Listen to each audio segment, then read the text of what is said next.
like we have a pretty good crowd. So today we're going to be spending about 3 hours talking about Cabana in sort of a mini tutorial format.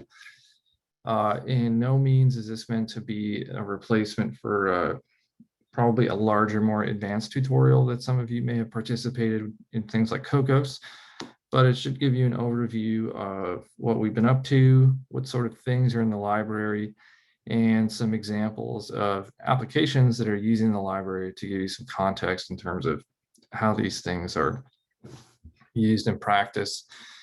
We have a really big team within the CoPA project. So Cabana is part of the CoDesign Center for Particle Applications. Originally, Tim Gurman was the PI when ECP started. He's since moved on to be the L3 manager in charge of all the application co-design activities. And since then, Sue Minuski from Los Alamos has taken over as PI. And I'll talk about the other co-PIs and site leads in a minute here. But you can see we have individuals from a lot of different laboratories. So just a reminder, this work was funded by ECP and has been a large part of our efforts for probably about the last 4 or 5 years now. So just a brief overview of what we're planning on doing today in terms of our schedule. We're going to have a quick 15-minute introduction here where I'll go over the basics of what we're doing. Then after that, Cocos is sort of a prerequisite for understanding and for using Cabana. So if you haven't had previous Cocos experience, I think this tutorial will still be useful to you and interesting, but some of the low-level programming details may require some further study of Cocos after the fact. So Damian is just going to be giving a brief introduction to get everybody thinking about that. Following that, I'm going to give an overview of the library, talk about some APIs, data structures, so you have an idea of its content. And then Christoph is going to be giving an overview of how to build and test with Cabana in your particular library.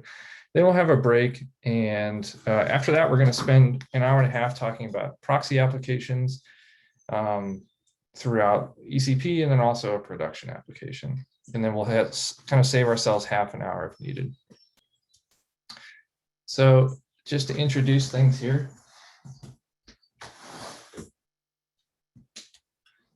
So the CoPA team is from 6 national laboratories: Los Alamos, Livermore, Princeton, Sandia, Oak Ridge, and Argonne. As I mentioned, Sue is the PI. And we also have our co-PI, Jim Belak at Livermore.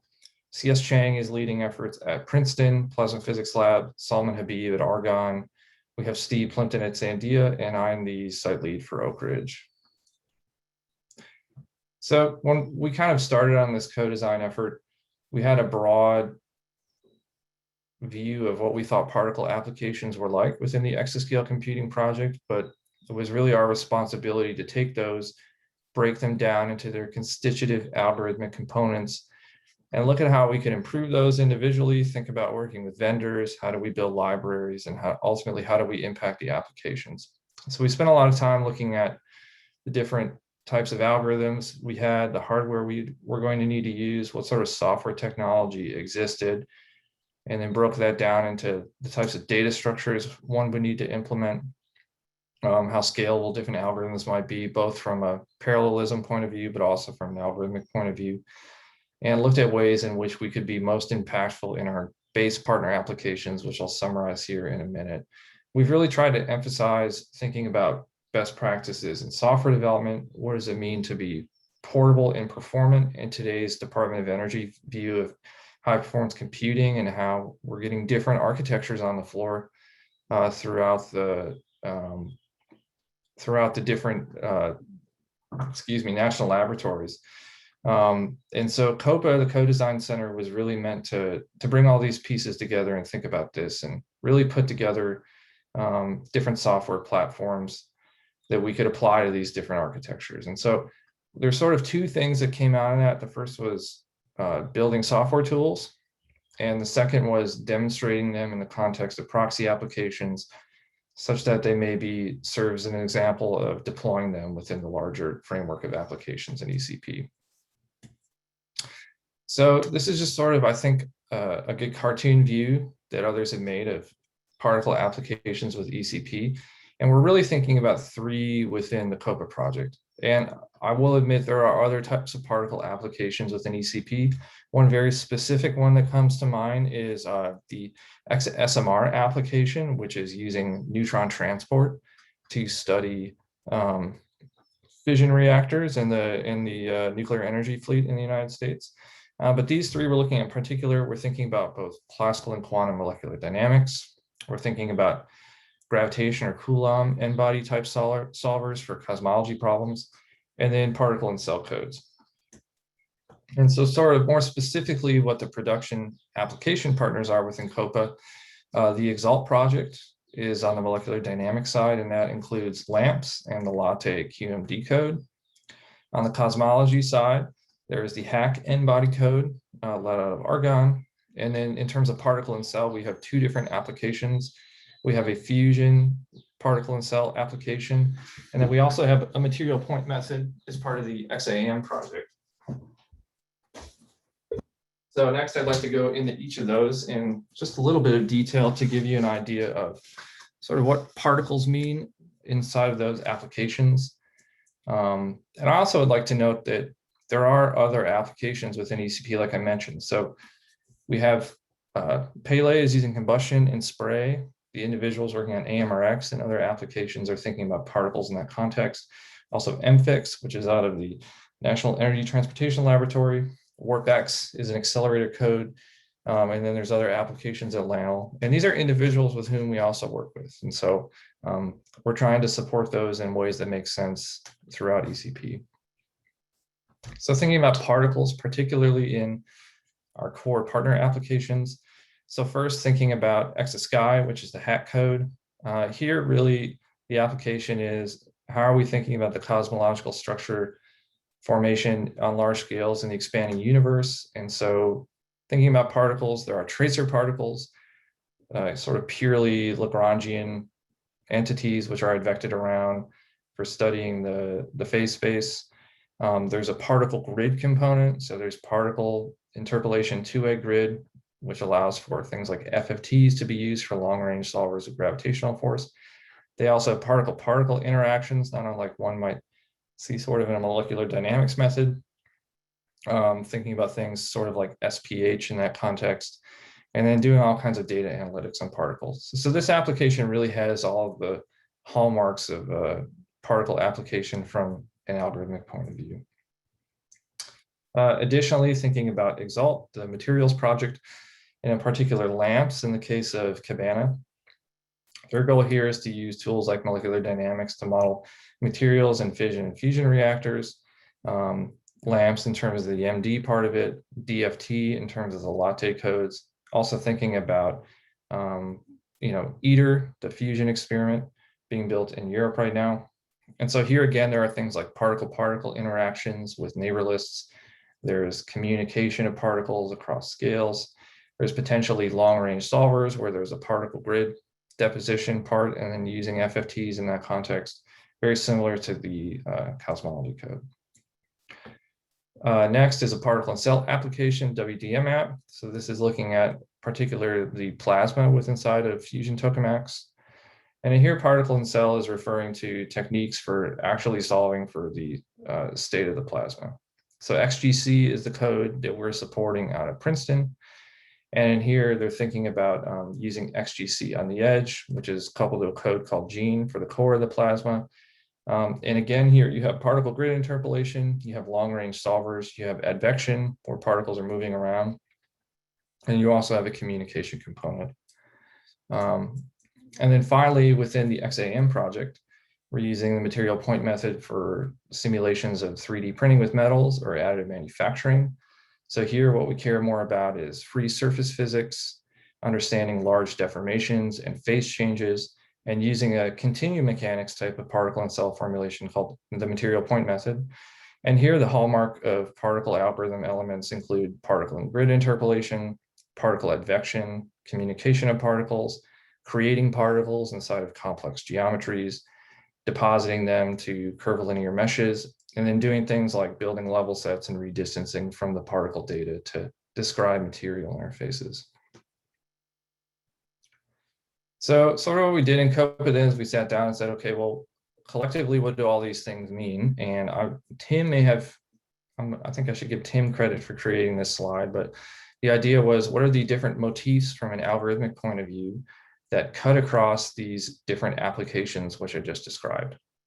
So if you look at a time step of each of these individual applications, we sort of highlighted here things in yellow, which involve communication. So for that, think MPI.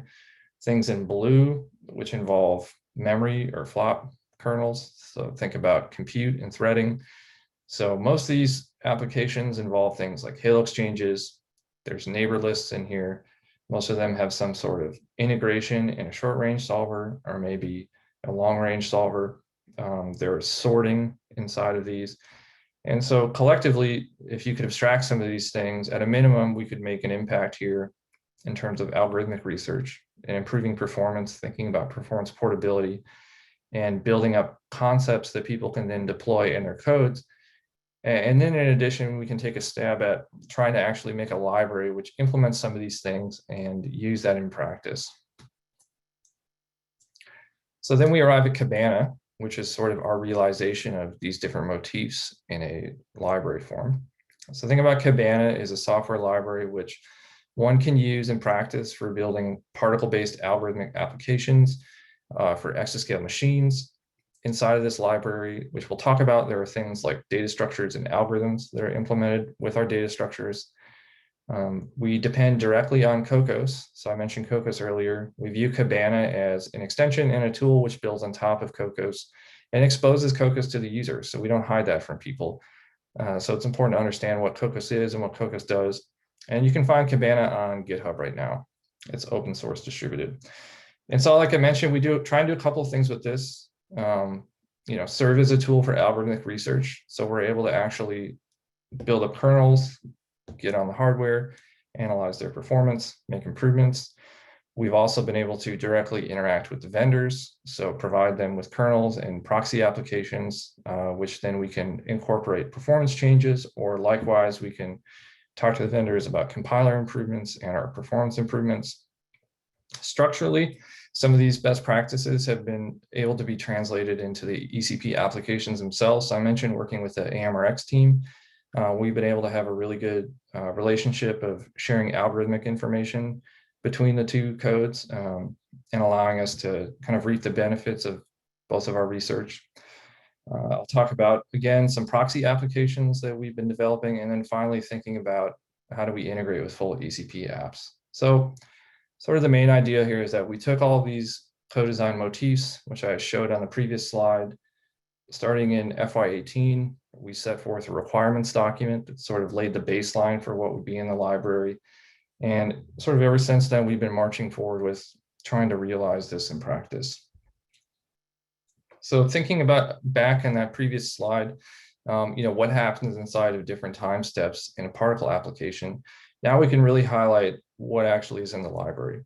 So the library has two main components: the Cabana core, which is the yellow part, and this is primarily just thinking about particles.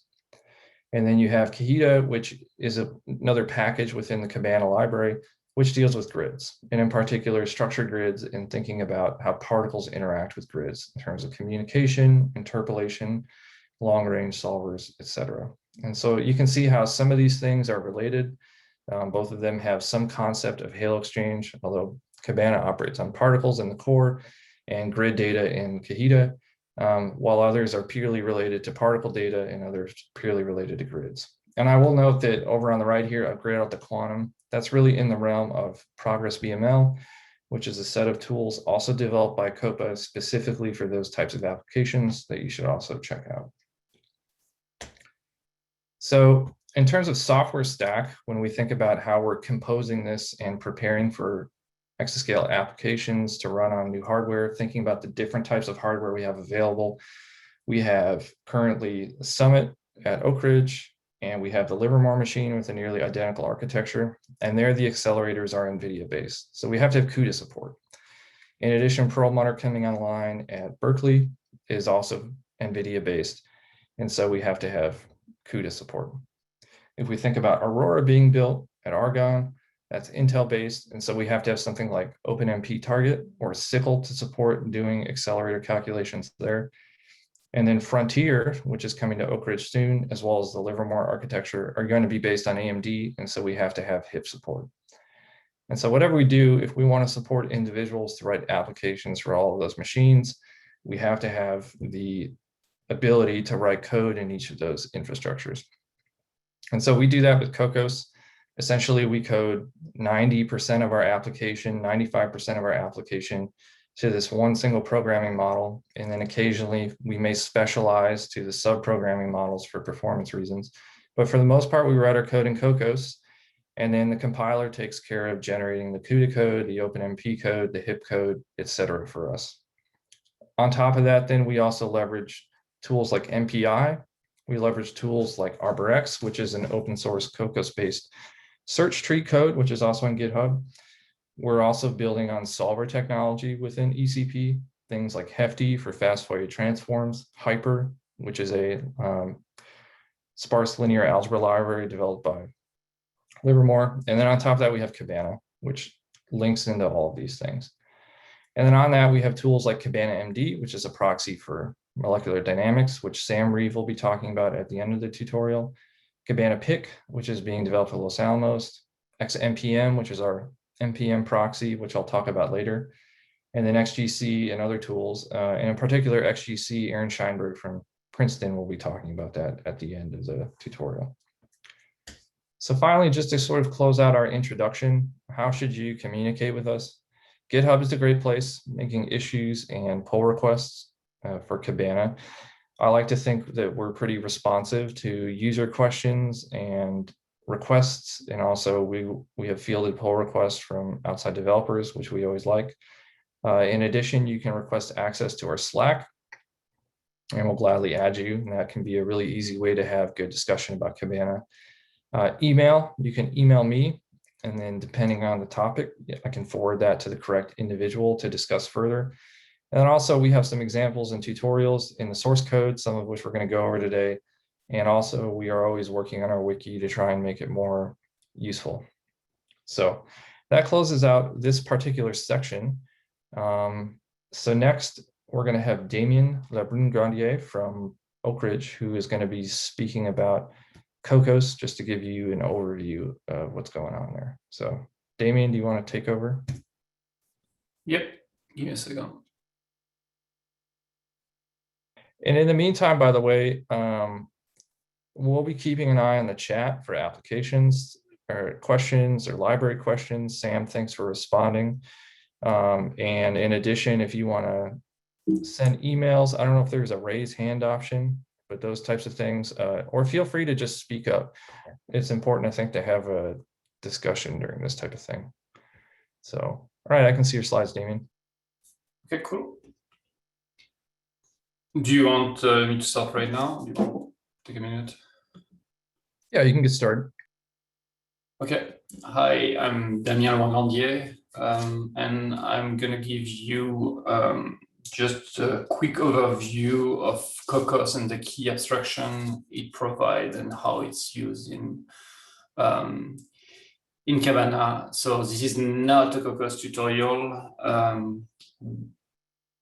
If you already know Cocos and use Cocos, you might want to go grab a coffee now. So what I'm going to show you is how and where it's used in Cabana. So as Stuart mentioned before, so we've got all these upcoming exascale architectures.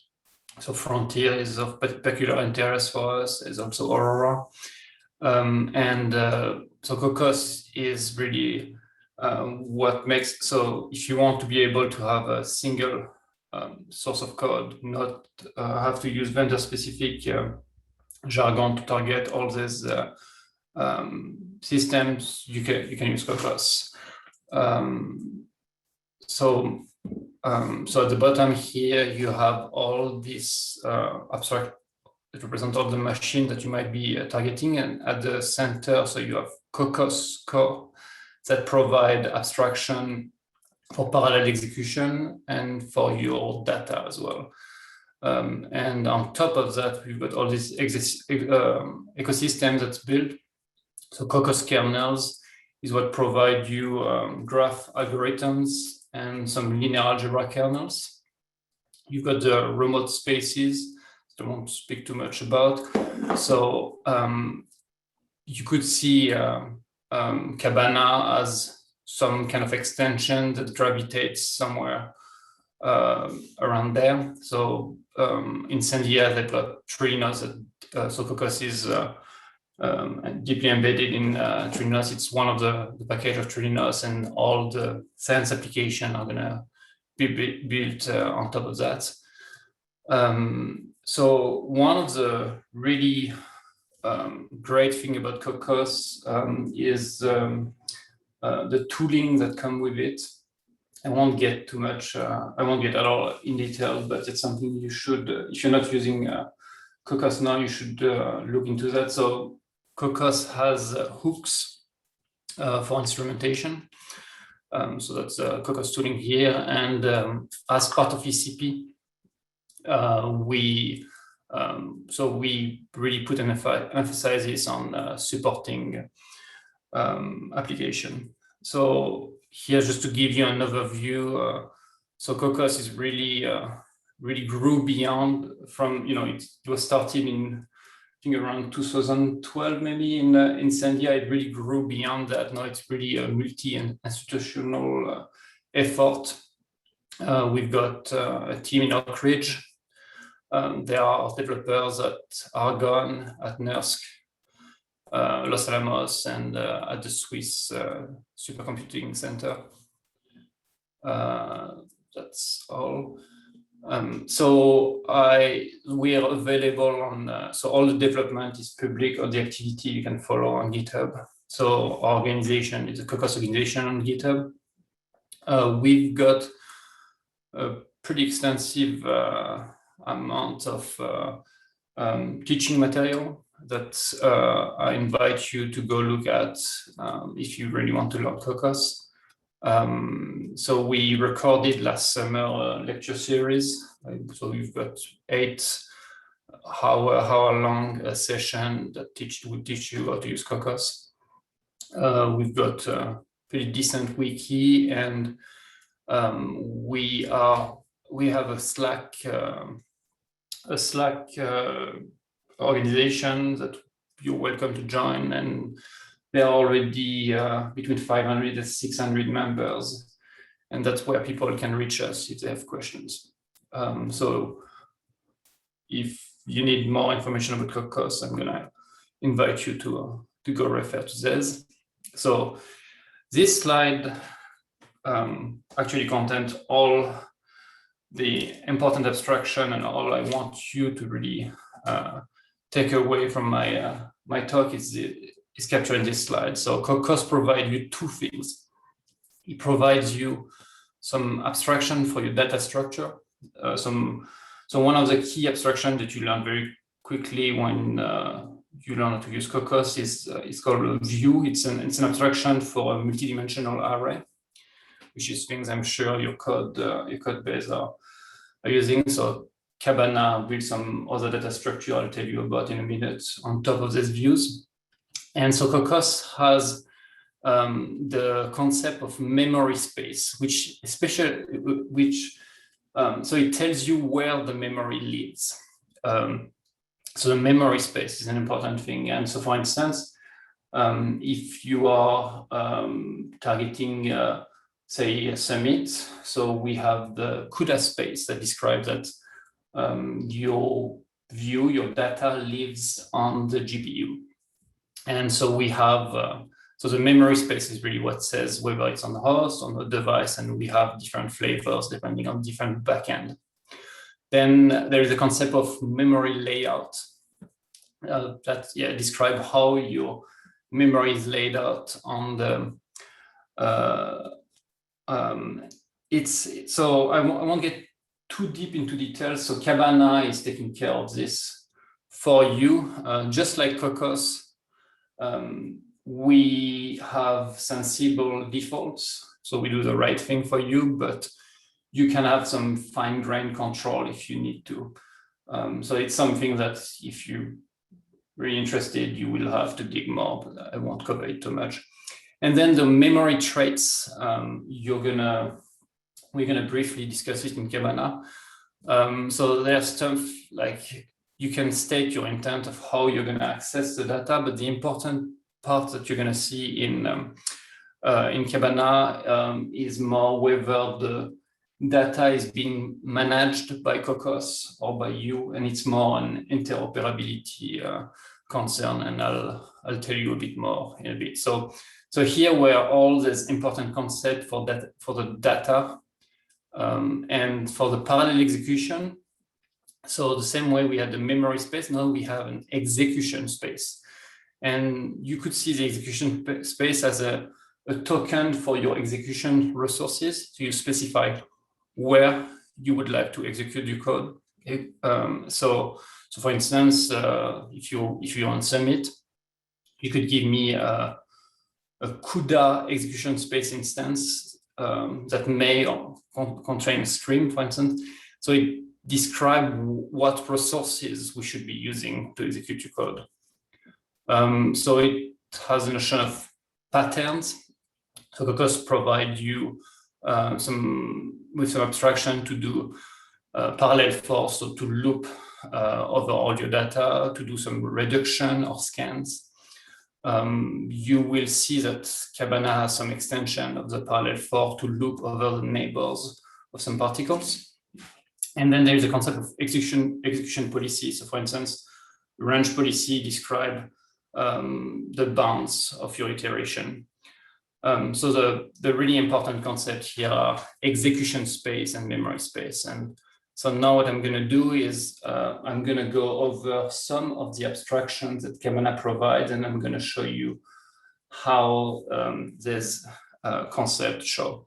So here, just giving you an overview so you don't get lost. So initially, I'm going to look at one data structure, which is the array of structure of array. And then I cherry-picked two different algorithms that are of interest. And at the end, to close, I'll tell you about some stuff that needs to be done by any program that execute Cocos. So one of the data structures that Cabana gives you is this array of structure of arrays, which is intended to hold your particle information. So your particle data. So for instance, you could have the position of your particle, the velocity, the pressure, and whatnot. The tutorial will give you more, tell you more about it in a bit. So this is the synopsis of the class here. So the first template parameter is some token that describes what are these fields that are in your data structure. So the second template argument is a device type. And so device type is a name that when you learn Cocos, you'll get used to it. So device is actually a concept that gathers both the execution and the memory space, takes them together. So from there, I can infer where you can tell Cabana where you intend the data to live. So what memory space, and you can also specify where to execute. So in fact, here what is of interest for Cabana is more where you want your data to live. So for instance, on the GPU. And the execution space is actually used, it's invisible here. So there is this vector length, which is some inner size for the array, which enable optimal alignment and access, which we did use if you don't tell us anything. So the only template parameters that you have to pass to Cabana are the data type. So what are the fields in your for your particles and where you want the memory to live. And then there is this other optional template parameter, which are memory traits, which is one of the concepts in Cocos. And by default, so if you don't say anything, we're going to assume that you want Cocos to manage the lifetime of your array. So when we're going to create this data structure, Cabana and through Cocos is going to allocate memory for it, and is going to handle for you the lifetime of the array, so destroy it when necessary. It is mainly for interoperability, so you could have pre-allocated your data, your particle data somewhere else, and you could just map something on top of it. Okay, so that's it for the data structure. So now I'm gonna tell you about some algorithms. So these ones are related to data transfer between host and device. And so the vocabulary is something I wanted to cover here because it's vocabulary that's very typical in Cocos, but you need to see it a few times to really understand what it means. So deep copy. So Cocos provides this equivalent function, but usually on its own abstraction. And for Cocos, these are usually the view, which are the raw abstraction for multidimensional arrays. So deep copy usually refers to transfer from one memory space to another. And so this one is provided by Cabana as well. So instead of being on views, it's on your data structure AOSOA that contains your the particle data. And so the first argument would be the destination, second argument, the source. So deep copy is for the transfer. When, if the deep copy, if you pass twice the same, it's a no-op operation, of course. So deep copy is pretty easy to see, but the other ones you can be a bit more surprising if you've never seen them. So the create mirror is a useful thing when you want to have a representation on your data, let's say on the host. So your data might be living on the device, and maybe you have some other part of your algorithm that happen on the host, or you want to I don't know, for debug purposes, you want to access it. So create mirror is actually going to do an allocation for it. So by opposition, create mirror view. So is something where if you want to write generic code, for instance, you want to see your data on the host, but you might be, so Cocos gives you this abstraction, right? You write generic code, but your code might actually be executing on the host. So when you do a mirror view, if your source here was already on the host, then we're going to return to you the same view because you can already access it, right?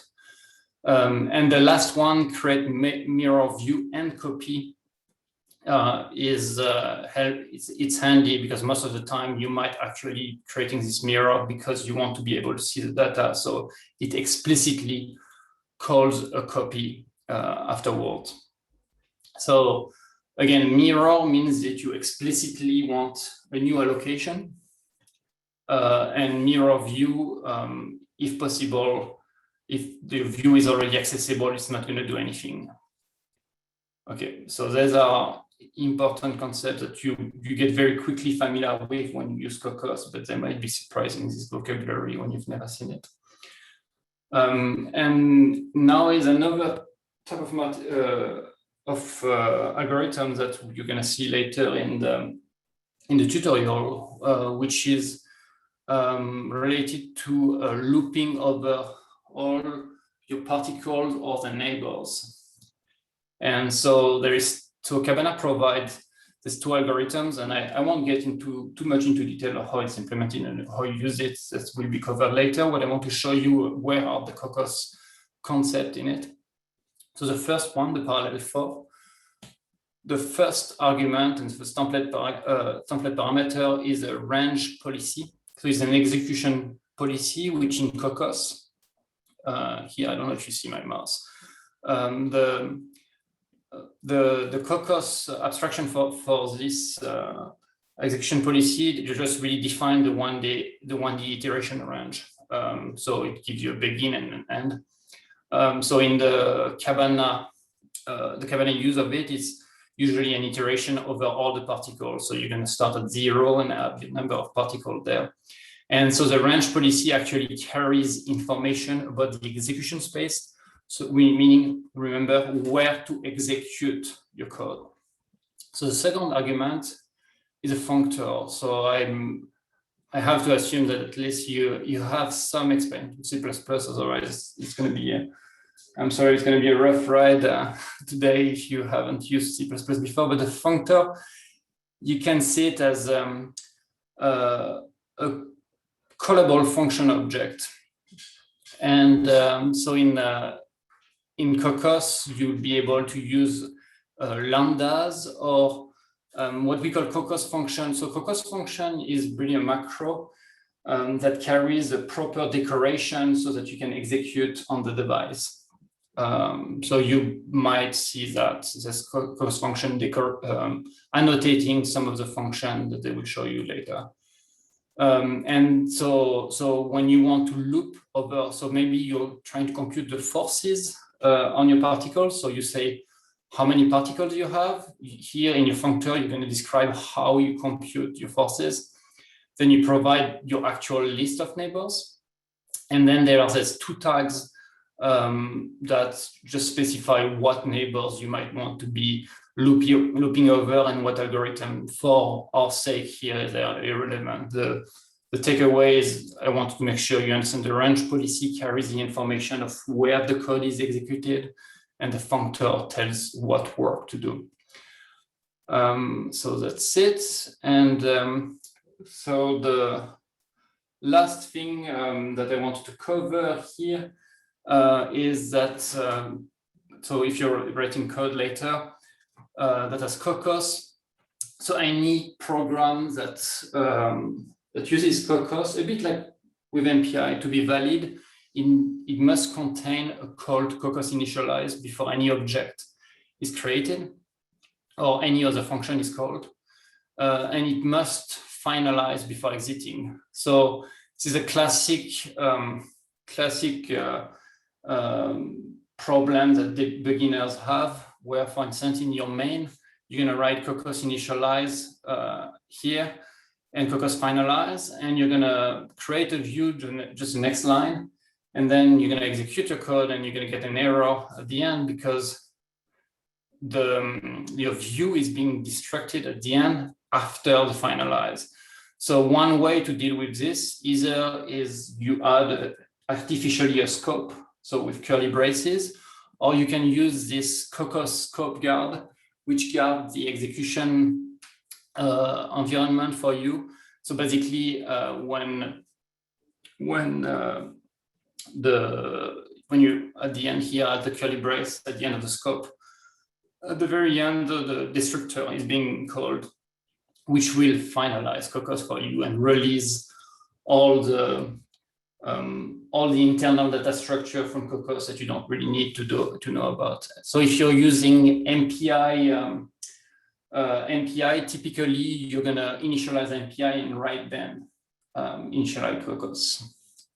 So I know it was a bit fast, but I hope you get now that there's this notion of execution space, memory space, execution policy, and you won't be too lost later in the tutorial. That was it. All right, thank you, Damian. Okay, so next I'm going to discuss the core API of the library and the high-level functionality, and kind of view this as a just a very high-level overview. I'm going to go through this pretty quickly, but if there are questions, please speak up and let me know. So first, I'm going to talk about the core, which is primarily our particle components. And I'm going to do this in the context of the various tutorials you'll find within the repository. So just to kind of reiterate what Damian just said in the first tutorial, is this idea of one has to initialize Cocos before you use Cabana, because we rely on the initialized Cocos state to do all the threading and whatever else it does under the hood to ensure that we're able to execute successfully. So in this example here, and this is a very common example of the type of slides you're going to see in this tutorial. I've got that scope guard getting initialized, and then I'm doing something like querying Cabana for what its version is. Okay, so next I'm going to talk about particle data structures and how we represent them in the code and how you would use them.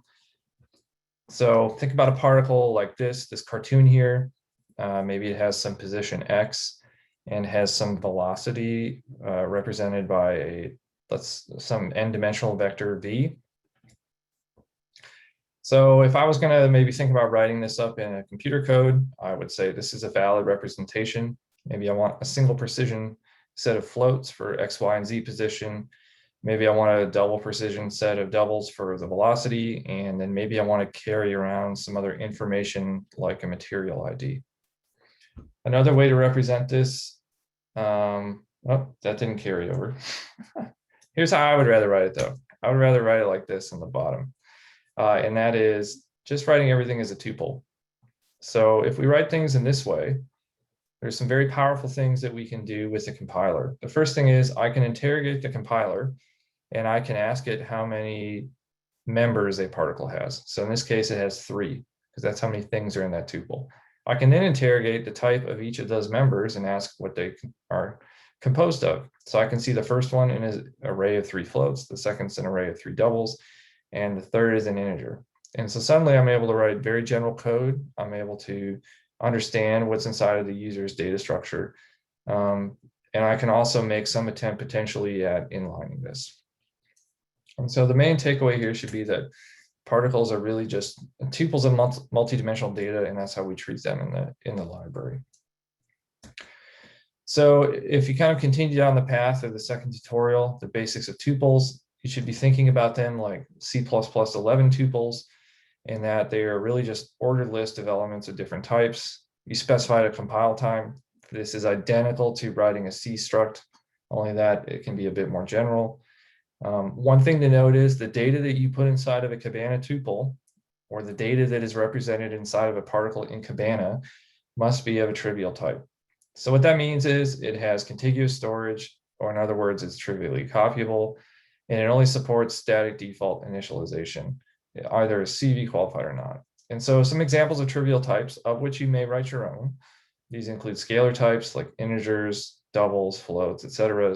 Trivial classes, you may write arrays, etc. So as long as these things are default constructible or default copyable, this is going to work. And I've listed the rules here, but in general, this is sort of the definition for these types of things one would find in C++.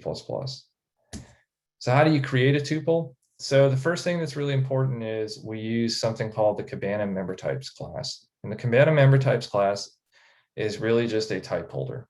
So in the example here, I have it written on the top line of code. You're going to see it everywhere.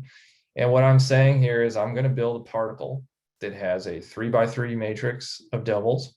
It has a length 4 vector of floats, and it has a single integer which it wants to carry. And I've written the equivalent C struct inside of the example here on the right that tuple is going to be identical to, at least in terms of storage and data access. So once you do that, right, creating a Cabana tuple is just as straightforward as a tuple templated on these data types. So some things to note here, in particular, that the data members in the tuple are stored in the same order that they are declared. And you'll see this is important in some of the in the following slide. So that means that 3x3 of doubles that I've put in first, that's first. The float of 4 comes second, and then the integer. And next, let's talk about accessing these.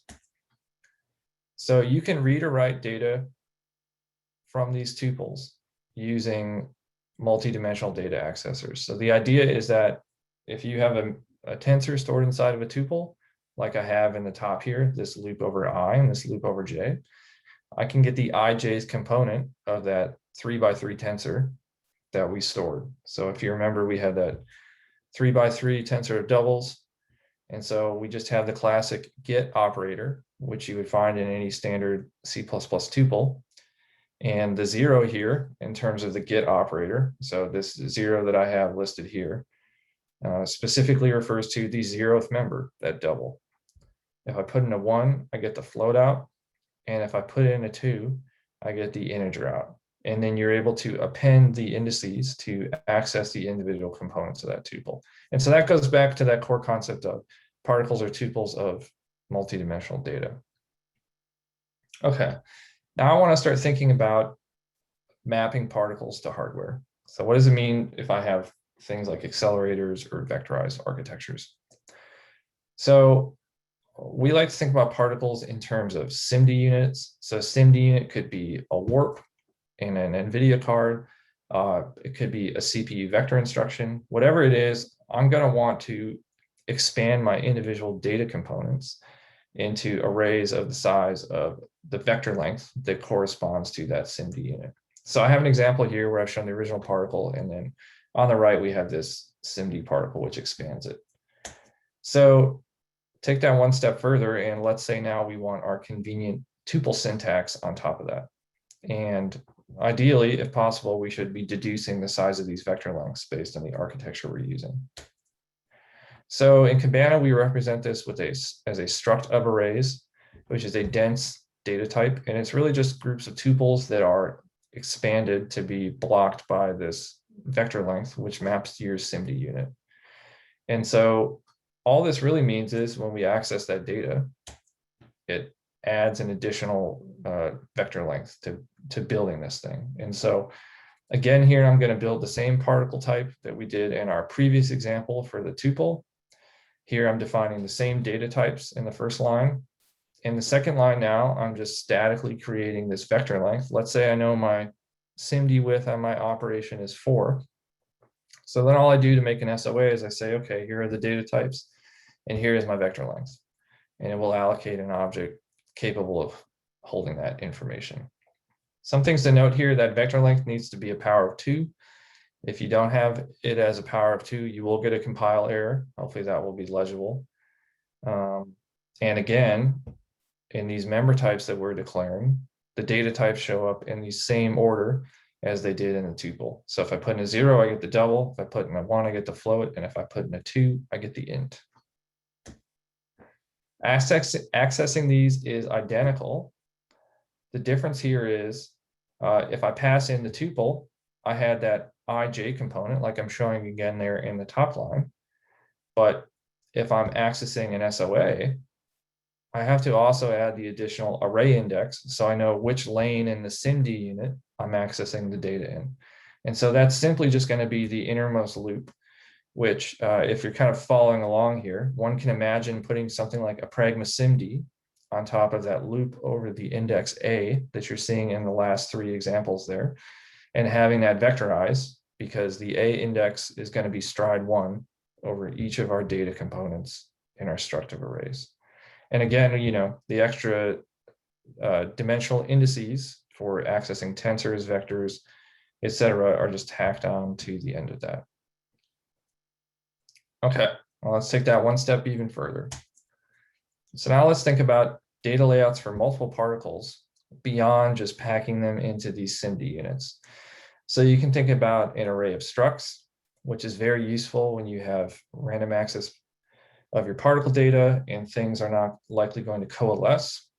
So particle components essentially are interleaved with stride 1. You could also think about using a struct of arrays where individual components are listed stride 1 in a block, and then the next component is listed stride 1 in a block, and then the next component is listed stride 1 in a block. This is really good if you think you're going to coalesce or vectorize, but may perform poorly if you think you're going to have relatively random access. And so what we've implemented is the structive arrays. So I have just some SIMD width block of one element of my particle. I have another SIMD width block of the next element, and that structure repeats until I have all the elements of my particle listed, and then we start the process over again. And so this kind of gives you the best of both worlds, and we have some evidence of that. The first is that you do get coalescing because you're looping, as I showed you in this previous slide, over the SIMD units, so you can get some coalescing. But then you also get relatively small jumps of memory between particles. And so if you have random access operators, hopefully you're only touching one page of memory to get at the data. So in Cabana, Damian mentioned we realize this is an AOSOA. You should really just view this as a Cocos view of Cabana SOAs, because Cabana SOAs are trivial objects in terms of C++ parlance. Think about this sort of as a really convenient interface for composing your particle data on a node. So for example, the data that lives on a GPU for your particles, and ways to manipulate these lists in terms of their memory, thinking about things like sorting, etc. This is your unit that describes all of your particles that you'll pass to the algorithmic structures. And again, here now, there's one extra piece of information. You need your member types from before. You needed your vector length, which tells you how things are strided. But now you also need some Cocos information. In particular, you need to tell us the memory space, and that will tell us where to allocate your particles. So creating these things, like I said before, oh boy, got this one wrong. So just to kind of verbalize. So again, you're going to declare your member types. You're going to declare your vector length, which actually can be selected by default. So if you choose not to provide that parameter, we have some, for example, 32 will get selected automatically if you use CUDA. I believe 64 will get selected if you use HIP. Depending on your Intel architecture, you may get 8 or 16. The AOSOA also has a vector-like syntax, which can be important for managing particle simulations with dynamic memory, so where the population is changing. So we've separated the concept of size and capacity. So capacity is how much memory is available to you to put particles, where size is how many particles are physically represented by the AOSOA. You can resize particles, and as long as that doesn't exceed your capacity, no extra memory allocation occurs. You can reserve extra memory inside of this thing, and so you have extra space to continually resize without a memory hit.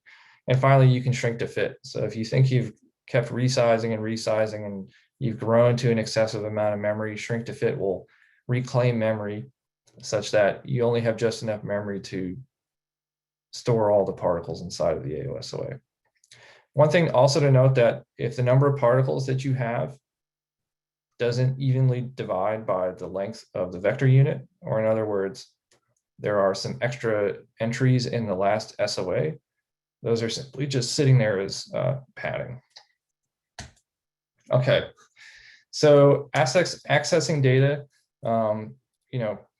think about like a view of AOSOAs. There is no operator parentheses like you'd see in a Cocos view, but you can use access to access individual SOAs and parse them in that manner. Although I'm going to argue that may or may not be the most optimal way to do it in certain cases, and we'll show you another example of that next. And you can also extract and insert tuples individually, where a tuple is a particle, into this list. And something we're going to be doing soon to look out for is implementing a view syntax along with the existing copy syntax to allow for that.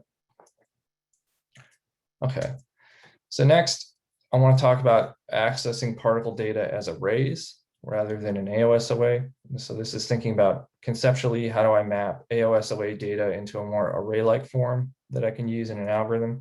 So imagine I have an AOSOA like this. I have a block of X's, a block of Y's, and a block of W's, which are repeated. My Cindy width is 4. Now let's say I want to access all of the X components as an array. So we have this concept we call a slice.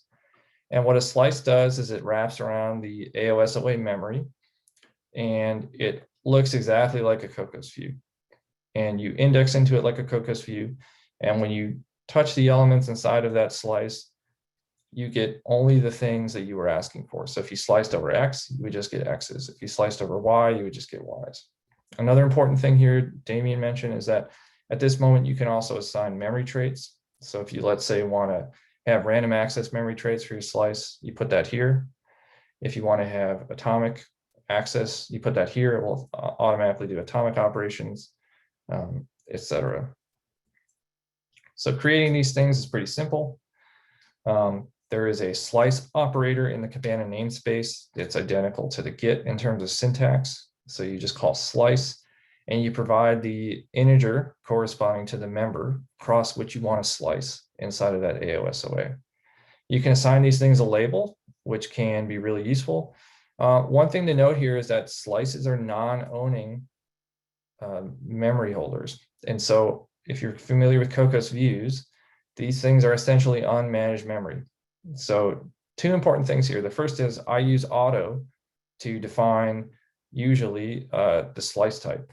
That's because you probably don't want to be sitting there figuring out how to write down that type and deduce it yourself. The second is slice are largely meant to be temporary objects, which are captured inside of kernels for doing operations. They're not meant to be stored inside of classes per se. And if you do so at your own risk, because it's like storing a raw pointer for which you do not manage the memory allocation and deallocation. So be considerate of that. Accessing data in a slice, like I mentioned, again, think about it like a Cocos view. And there's two ways to do it. The first is to use the access operator, and that supports 2D indexing. And I think what's really important here, you can see in the top set of for loops is there is the innermost loop over the index A. And the reason why that's important is, again, is that is something that we can tell the compiler, you should think about vectorizing. And so by using the access syntax, I can directly expose this stride1 integer to the compiler as it accesses into the data structure. A more simple way to do it is just treat it like a Cocos view, as I've shown in the bottom set of loops here, and just loop over particles in a one-dimensional way. Okay, other things that you may be interested in, sorting. So particles are often sorted in applications to have better memory access patterns, to group particles together that might be close together in space. And so both Cabana slices and Cocos views can be used here to set up the data structure. So we sort of do this in two phases. You have a set of keys, which is an integer value assigned to each particle, which is the thing by which you will sort. So it could be a slice on the particle, let's say the material ID, or maybe the cell ID in which the particle lives. It could be some external Cocos view that you have calculated to correspond to the sorting. And then you can sort by key, or you can bin by key. So when you sort by key, we're just going to reorder things according to some key value. You can provide some custom functor that describes how to order things. And then once you've done that, you get a data structure, which you can sometimes use directly in algorithms, and there are examples of that, but often you'll just call permute. And this permute function does the reordering directly. In terms of binning, how it's different from sorting, you assign a number of bins, which is the number of groups that you want particles to be organized into. And then bin by key simply just organizes things in groups, but it chooses not to resort particles inside of a group. So if you only need things to be coarsely sorted, let's say coarsely sorted by the cell they're in, this is often a better option. And we do have something particular for cell-based sorting and spatial sorting called the linked cell list, which is a data structure which also produces this binning data. Another thing that's really important in a lot of these applications we mentioned is neighbor lists. So imagine I have a group of particles here and I have this red one. And really what we want to do very often is define some radius of interaction, or maybe a number of nearest neighbors, and collect those. Knowing that the particles in the AOSOA may be in some arbitrary order, they may not be sorted. And so we have to create some semblance of spatial locality and do this. The Cabana relay list is an implementation of this. And it will provide back to you a data structure which says which IDs of which particles in your neighbor list are your neighbors and how many of those neighbors are there. You accelerate this by defining a background grid, which will allow the particles to be binned prior to search. That's one variation of this. And in fact, this is essentially a re-implementation of the algorithm that is in LAMMPS. This is meant to be done on a single node. This does work on an accelerator.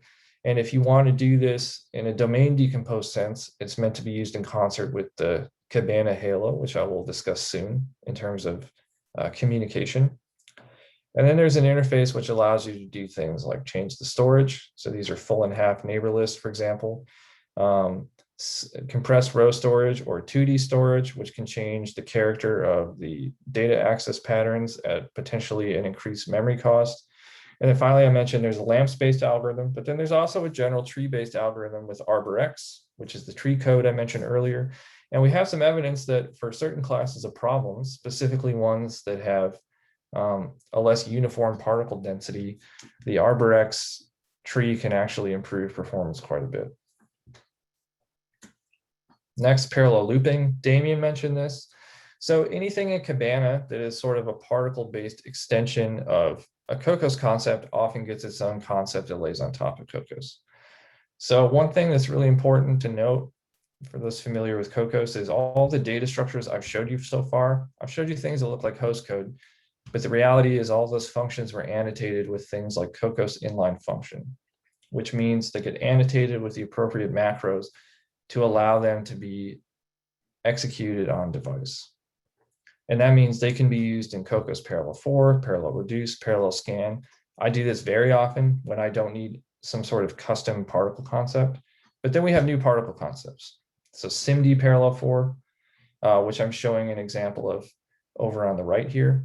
So the main idea is to take advantage of this inner array index that I've been describing on the last few slides, that inner for loop over A, which exposes stride 1 data access over that SIMD lane that we've expanded our particle data into.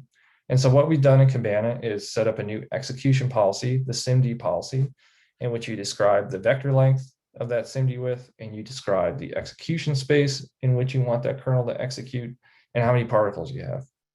And then the SIMD parallel for takes your functor, which now I've shown in this example here, has two indices, the struct index of the particle and the array index of the particle.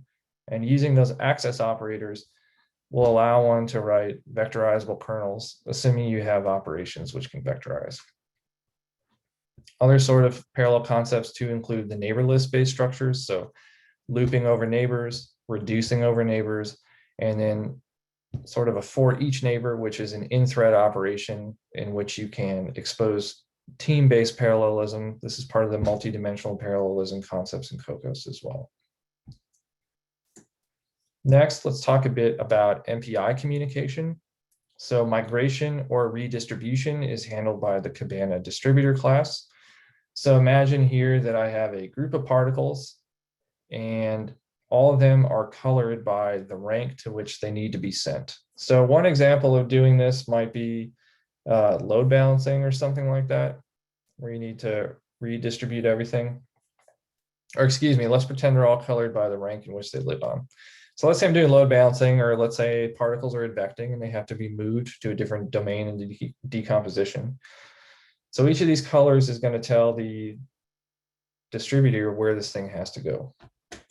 So when you're done, this is just going to push everything through the network and sort of use one of those classic reverse communication MPI structures to figure out where everything has to go. If you're familiar with sparse linear algebra, this sort of communication pattern is ubiquitous. There's two different ways to set these communication patterns up. There's a fast, which you know the communication topology a priori. So for example, maybe you know you're on a structured grid. And then there's a slow, where maybe you're on an unstructured grid and you don't know who you're sending to. Another nice feature of this is you can filter particles in this operation. So let's say some particles no longer need to be used in the simulation, and that space in the AOSOA needs to be recovered. This will remove those and compact the particle list. Both in-place and out-of-place migration are supported. So that means I can give you an AOSOA and output a different AOSOA with the redistribution, or you can pass in the same AOSOA and all the memory operations are applied to that.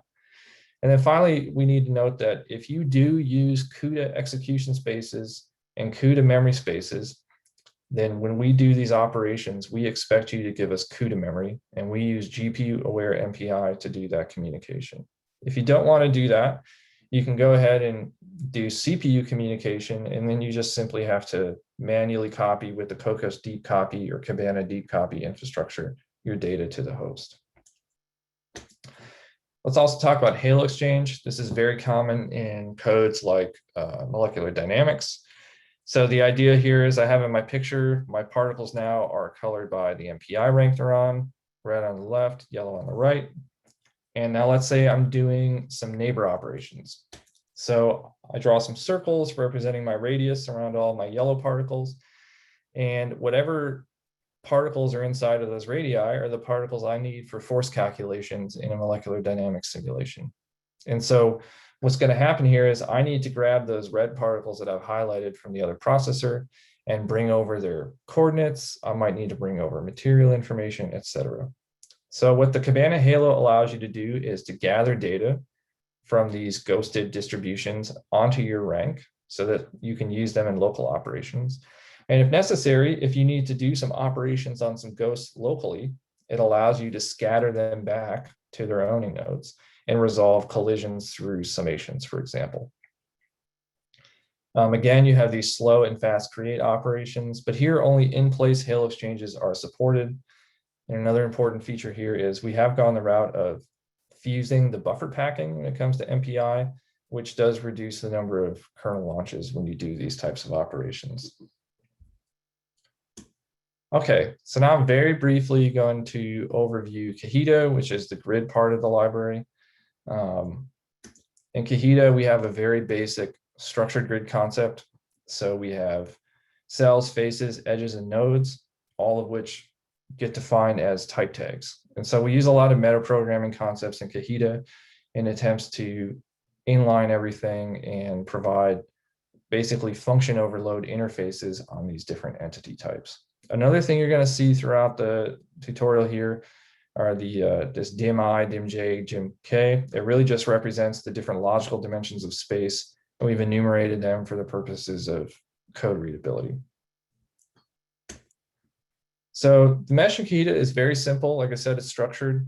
It relies on a global mesh, and this just really tells you what's the bounding box of your logical grid, logically rectilinear, and how many cells are in each dimension, I, j, and k, or I and j if you're in 2D. We have some pretty basic partitioning options that describe how to split the domain up into a rectilinear set of partitions. So we're preserving the rectilinear structure here for communication and particle operations. We are working on some different load balancing implementations to attempt to optimize this in practice. Thinking about global indexing next, we lay a global grid on top of it. And this just says, okay, what cells live on which processors based on the partitioning? What are my offsets into the global indexing of the different faces, edges, nodes, etc. And this really allows one to start constructing a picture of how would I map this onto, let's say, a linear algebra library. Local indexing takes that one step further. So now we begin to define halo regions. This is important for stencil operations. This is also important for applications where particles move, and you may want to vary your halo width to reduce the amount of communication of particles between domains. Local geometry information is provided through the local grid. You can think about boundary regions here. You can think about shared regions of space for halo exchanges in this, etc. So on top of that, this is sort of the last bit of the grid data, is defining arrays. So Kahita arrays essentially just store Cocos views that are structured. They allow one to define multi-dimensional execution policies over those arrays, which we'll talk about next. And then also halos, which define the base communication pattern for exchanging information between your neighboring domains, including those which may live across periodic boundaries. And you do so with a Kahita halo pattern, which can be user described, and there's some built-in ones, and that just tells you who am I talking to. So am I talking to neighbors with which I share a face? Am I talking to neighbors with I share a node, etc. And again, just like in Cabana, if you are using an NVIDIA chip, for example, we use CUDA aware MPI. If you're using an AMD chip, we use HIP aware MPI, etc. In terms of threading, I mentioned some of the base Cabana operations. We also have a grid parallel for in Kahita, and the idea is that it takes advantage of the multi-dimensional threading that Cocos provides over a structured set of index spaces. We use index spaces to compose these execution policies, and you can use any kind of parallel dispatch for these. So you can do reductions, you can do scans, you can do parallel fors, etc.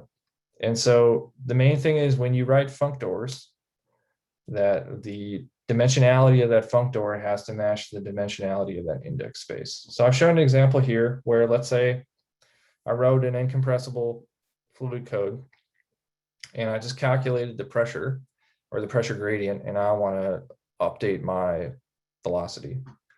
So here I'm just showing, I'm going to call it Kahita grid parallel for. I give it a name, I give it an execution space, And then I just ask for the indices of the entities that I own, and I want their local indices. And this is pretty convenient because then I can directly use these to index into the data views underneath the hood. And so it's really just a slight extension of Cocos that provides a lot of convenience wrappers over the indices that correspond to the grid data that you have local. Particle interpolations. So we have grid to point and point to grid operations, or G to P and P to G. We have both kind of bulk synchronous versions of these as well as kernel fused versions. Here I'm showing an example of linear B-splines with interpolation to nodes. There's quadratic B-splines. Here's interpolating to cells. We also support face and edge interpolations up to cubic B-splines. In addition, we have differentiated these B-splines so you can apply operators such as gradients, divergence, curl. We have shown a lot of performance improvements by allowing for fusion. So I tend to use the kernel fusion interface, of which I'll give an example later in terms of some of the proxy applications. But you can still also write your own functors to do that if you want custom interpolants, and I'll give an example of that later as well.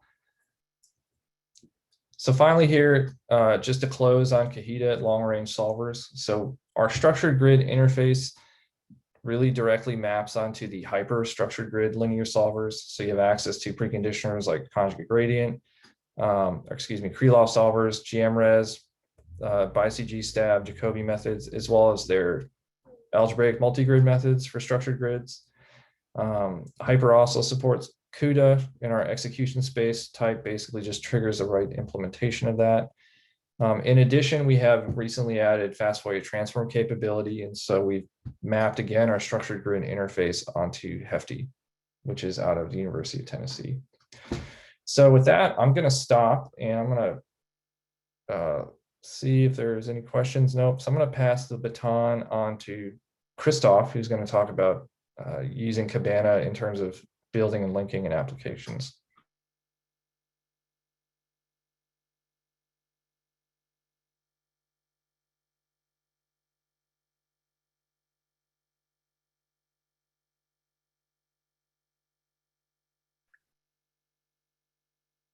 Was there any questions in the chat we have to answer first?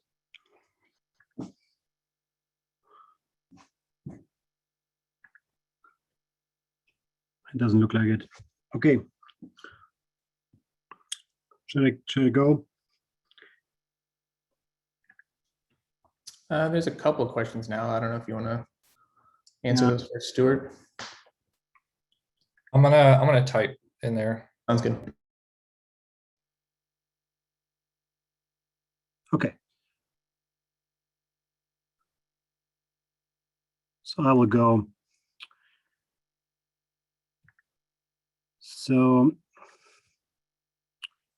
I'm going to talk a little bit about how to build and run Cabana.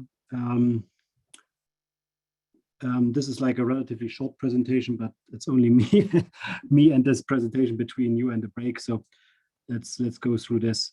So first, I want to mention that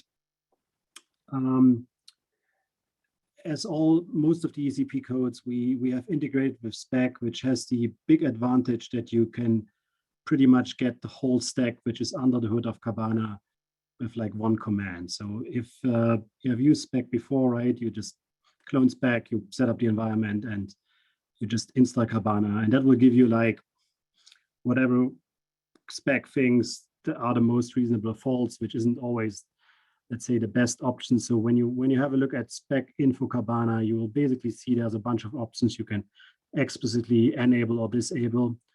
And one example most people might want to do is like they want to install like Cabana with CUDA enabled and Cocos with a certain CUDA arc enabled. Yeah, that is like, I think, the 90% use case here. Under the hood, spec is using CMake. So you basically, I will show you in a second how to build Cabana with CMake by hand, but just so that you know, you will see the common kind of CMake output under there. Another important option is you can basically run the tests of Cabana with if you add the run tests option to the spec install, and that will of course help you to figure out if there are some problems with your installation on that machine, and that could be down the stack or in Cabana itself, of course. Before I get to building Cabana with CMake, because we are depending on Cocos, I will spend like one slide on Cocos too. Like for all the CMake things, you go and get the Cocos thing first, and you configure the code. You do this with like the CMake -s Cocos, which basically points to the Cocos directory, and then -p gives the build directory, and that will pretty much work in 95% of the cases. But there are a couple of options you might want to consider enable, and that is like the Cocos enable, let's say serial, OpenMP, CUDA, all these things, depending on what kind of machine you're building on. You of course want to enable the CUDA lambdas if possible. And then you can certainly also enable certain specialized architectures like Power9, Kepler, Volta, and these kind of things. And that was in spec, that was hidden in the kind of CUDA arc or some related options there. I mean, there's a whole bunch of options, and I didn't list them here all, but you can basically see them if you just run CMake -LA for list all options, yeah. And that and there's like a short description there, but you can also find them on the Cocos wiki. After you have configured it, you build it, CMake ---- build, and then you install it, CMake ---- install, and then you're basically ready to go to the Cabana part. Like I said, we have Cocos installed, so now we're going to download Cabana, and then we configure like in the same kind of scheme as before. We configure Cabana. The important thing here is you have to tell CMake where you installed the Cocos you just built, and that you do that with CMake prefix path. And then we have a bunch of options there too. And I want to mention there are like the examples Stuart has gone through, and you can build them too with NML examples, which is sometimes useful. You can enable the Kahita library with enable Kahita. And then by default, we will basically try to use everything you have in your installation, ArborX, Hefty, Hypre, and all that stuff. But from time to time, you want to kind of enforce that a certain thing is really there. And for that, we have these Cabana required options, which are quite useful if you have a script and you don't want to rely on the auto detection, but really enforce this stuff is there. And then again, once you're done with the configuring, you do like a build and an install, and then you're basically good to go. So once you installed Cabana, you can basically now go ahead and use it in your own code. In case you're building on like some specialized ECP machine here, then we also have a couple of instructions on how to build on Summit and so on in our wiki.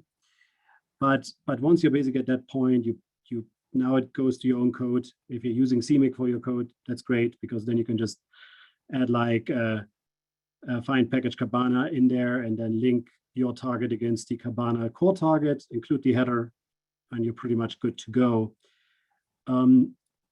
All the stuff I have on this slide is basically taken out of that Hello World example Stuart has discussed already.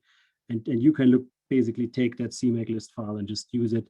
There are a couple more advanced examples like Cabana MD, XMPM, and Cabana PIC if you want to look at these ones too. Any questions?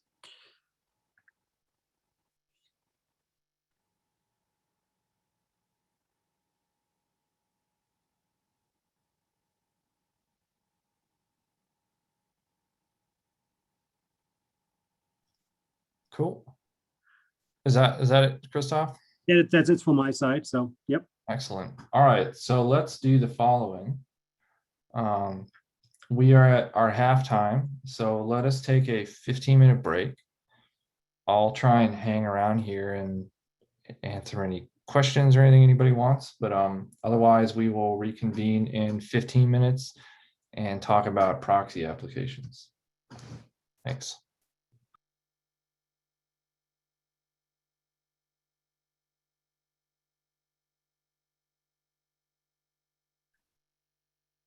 Can you flash up the agenda again, Stuart? That might be useful for people. Oh yeah, good idea. So I think we are pretty much on time, I think.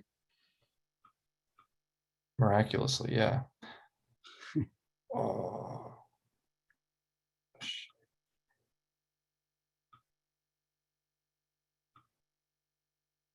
Okay.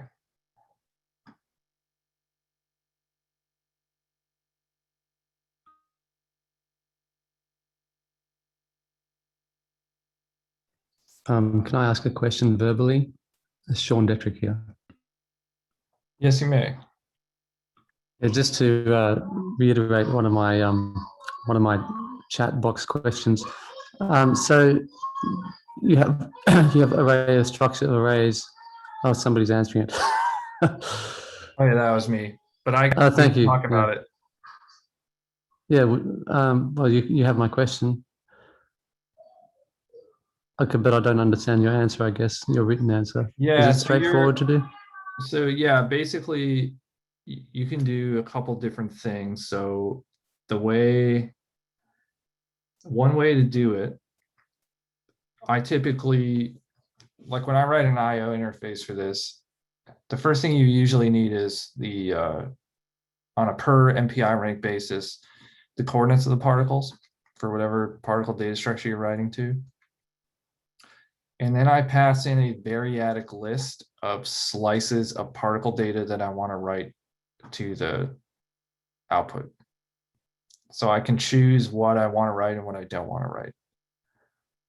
And so then what the implementer of the library for IO can do is then say, okay, well, this person has these particles of these coordinates and they wanted their velocity and maybe their density written out.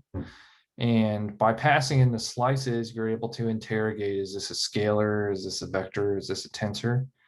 And then dump that into whatever data structure you want. You can do that on the device, or you can copy those down to the host first and then call those on the host into whatever IO data structure you want. And in fact, if you want to do that in sort of an asynchronous context, think about like doing IO and moving on with your compute. That's probably what I would do. I would copy down to the host and then launch whatever IO activity with that data. Does that answer your question? And I can show an interface example of that.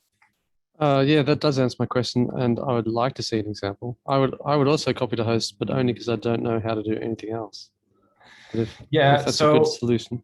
There is in Kahita, the reason I don't advertise IO is because there are professionals who do IO, and I'm not, what I put in there is just to kind of make some pictures as we do these things. But I agree with you that that's something that I want to do in this next year, is link to a lot of the different ECP tools, establish what we think should be our interface.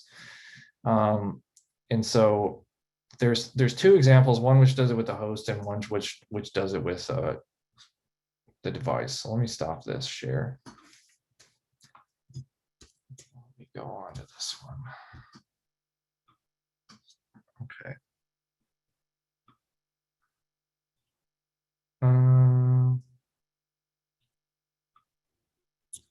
The examples are in the.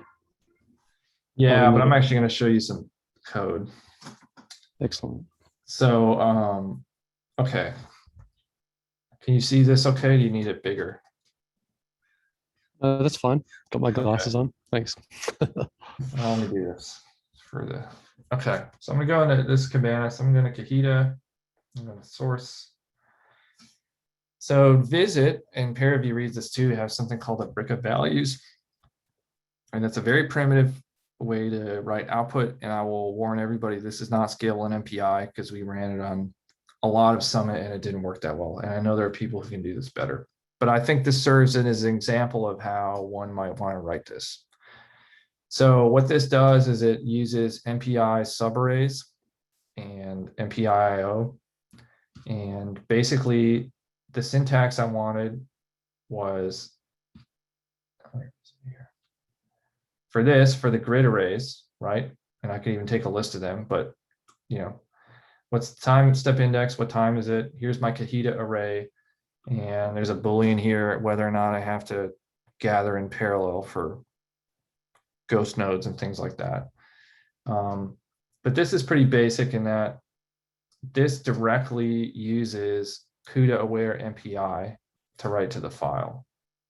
So if you go up here, it just takes my Cocos view, and in particular, it takes the pointer, and it makes a MPI subarray of that thing. Okay. And you can see here that I just use the MPI IO. And again, this is primitive, but it works, and it works on device. So I thought that was interesting.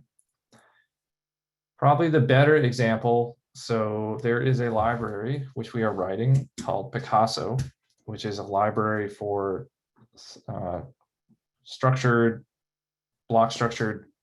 pick codes, essentially. More thinking about continuum mechanics right now, which uses Cabana. And you can get at this, and this is largely experimental at this point. But it does have an example of using Silo, which is a Livermore library.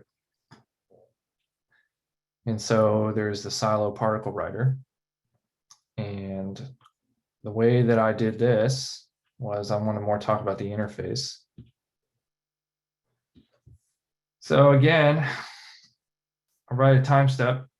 I pass in my mesh, which tells me about where the particles live on the grid. It gives me some information about parallelism, the index of my time step and the time. And then I peel out of my AOSOA the coordinates, and then an arbitrary list of fields that I want to write. And these are just slices.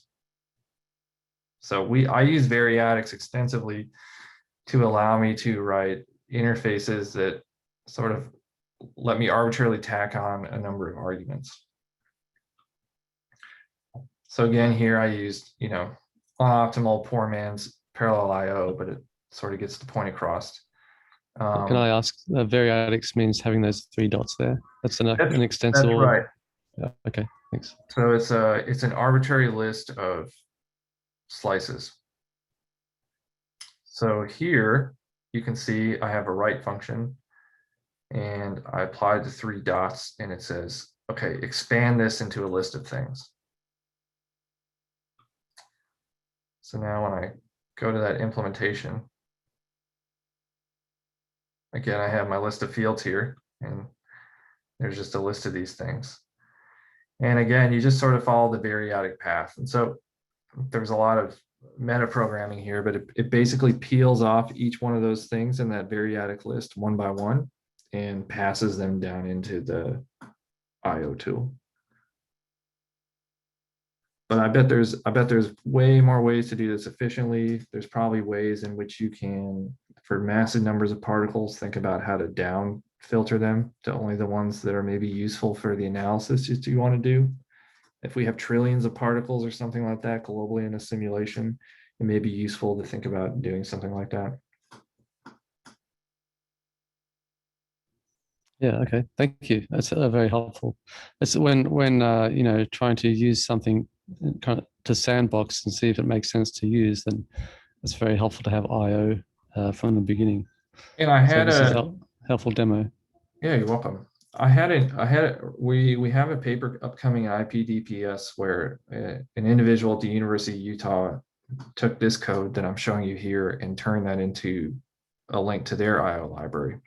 And they were able to demonstrate some of these scalable concepts that I've been talking about.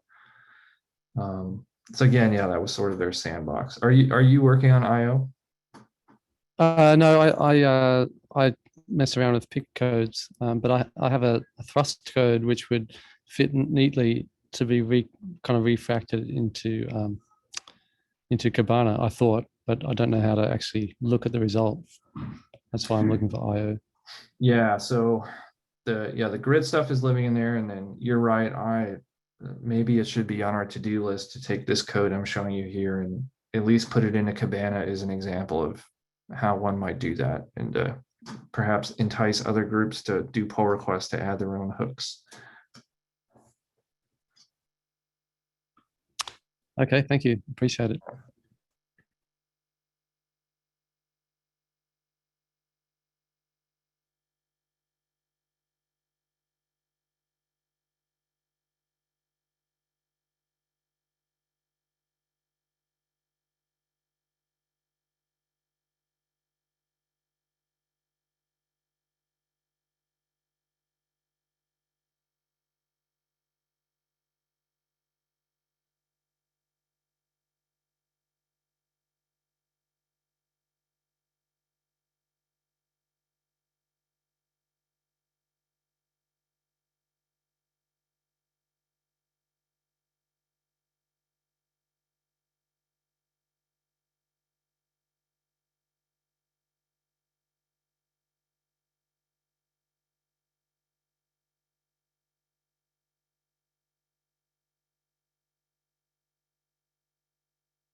Okay, we've reached the end of our 15 minutes, so we'll get started again.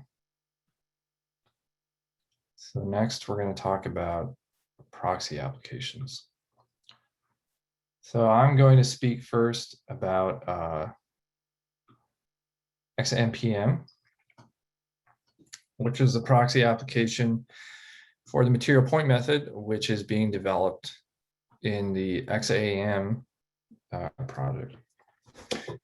So just a brief overview of what XAM is and what we're doing. So think about NPM as a hybrid Lagrangian Eulerian particle method for problems with large deformations and moving interfaces. This is a sort of a weak form of the original particle and cell that Francis Harlow came up with in the 50s, which is actually for compressible fluid dynamics, interestingly enough. And so what we're doing in collaboration with CoPA is building new algorithms and tools for NPM, Picasso being one of them that I briefly mentioned before during the break, to do this at scale. And we have in this type of process, there's a video here playing on the right. There's a laser which hits a metal component. It might be a bare plate. More than likely it's a powder bed. And it moves along and it melts the material you care about into the shape that you're interested in, thus making a 3D object. And so we have to resolve laser metal interactions.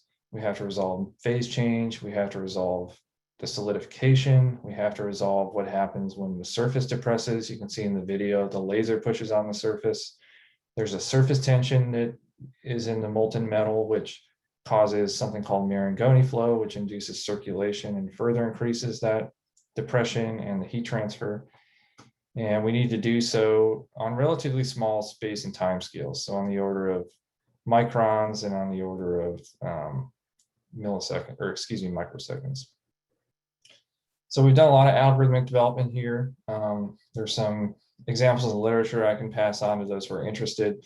And a lot of those ideas have made their way into Cabana and how it gets used. So these are things like thinking about dense versus sparse grids. These are thinking about kernel fusion and improving performance, which I'll talk about a little bit, that can really speed up these types of PIC algorithms.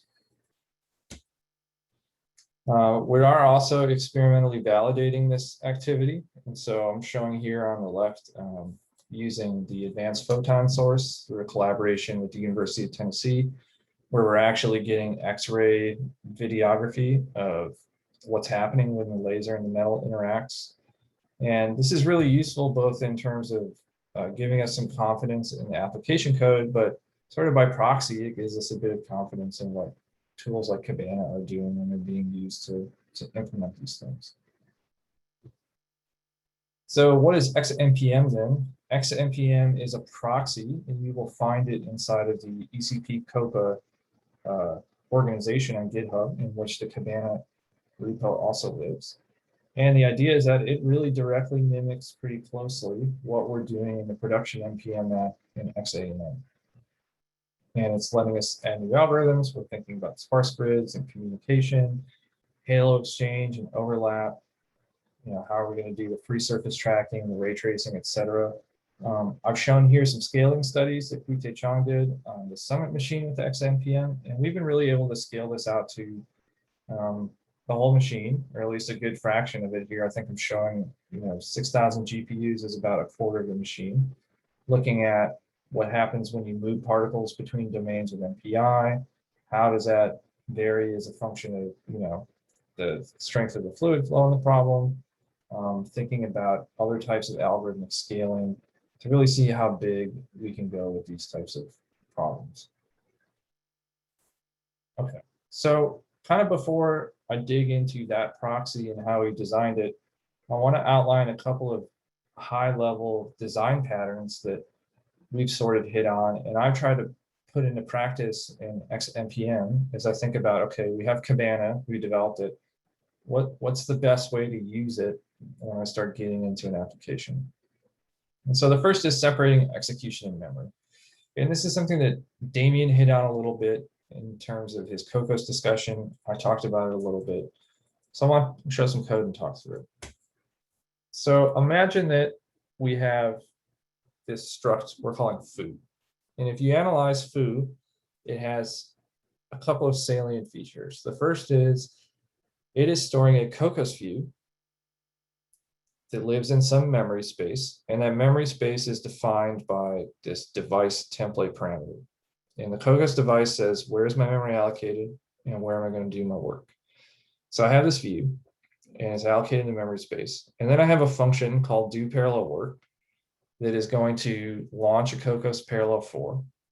It's going to do a bunch of threading, and it's going to do that given the execution space I gave it. Now, there's a couple of problems with this.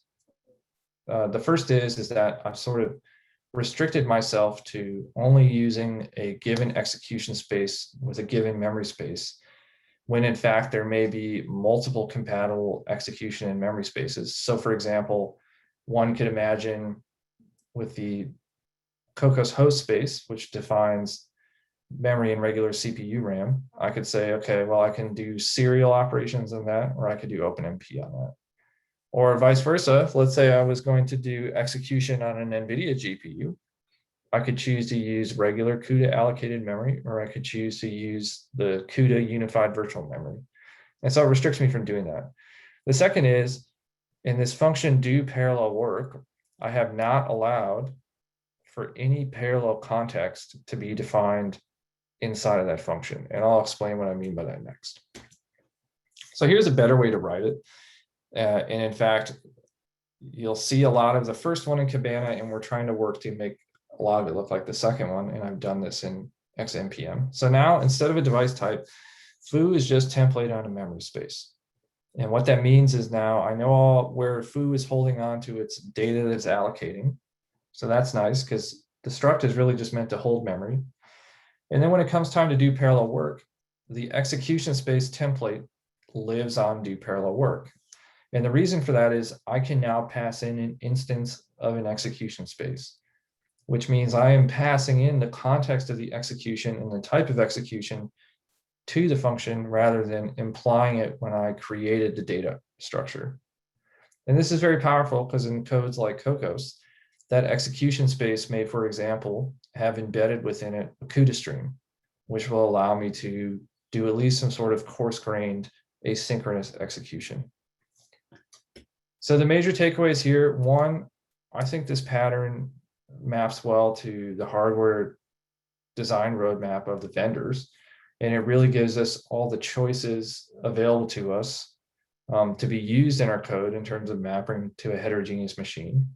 Again, I mentioned that it allows for this coarse-grained asynchrony more easily using concepts like CUDA streams.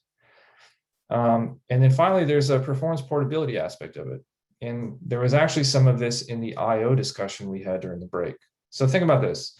Imagine that the class stores some data on the host, but the user gives you a GPU execution space. So what that means is that do parallel work code could have a version which copies the data to the GPU, does the work, and copies it back. And so you've directly implemented an offload pattern, and you haven't changed the user code at all. All they've done is change the template parameter. Second example, imagine that first code stores data on the GPU, and GPU execution is used, then everything threads and there's no data copies. All right, and then finally, you can do the multiple types of combination like I described. And you can even imagine a fourth one where this thing holds memory on the GPU, but I've asked it to do execution on the CPU, which could, for example, offload IO or something like that.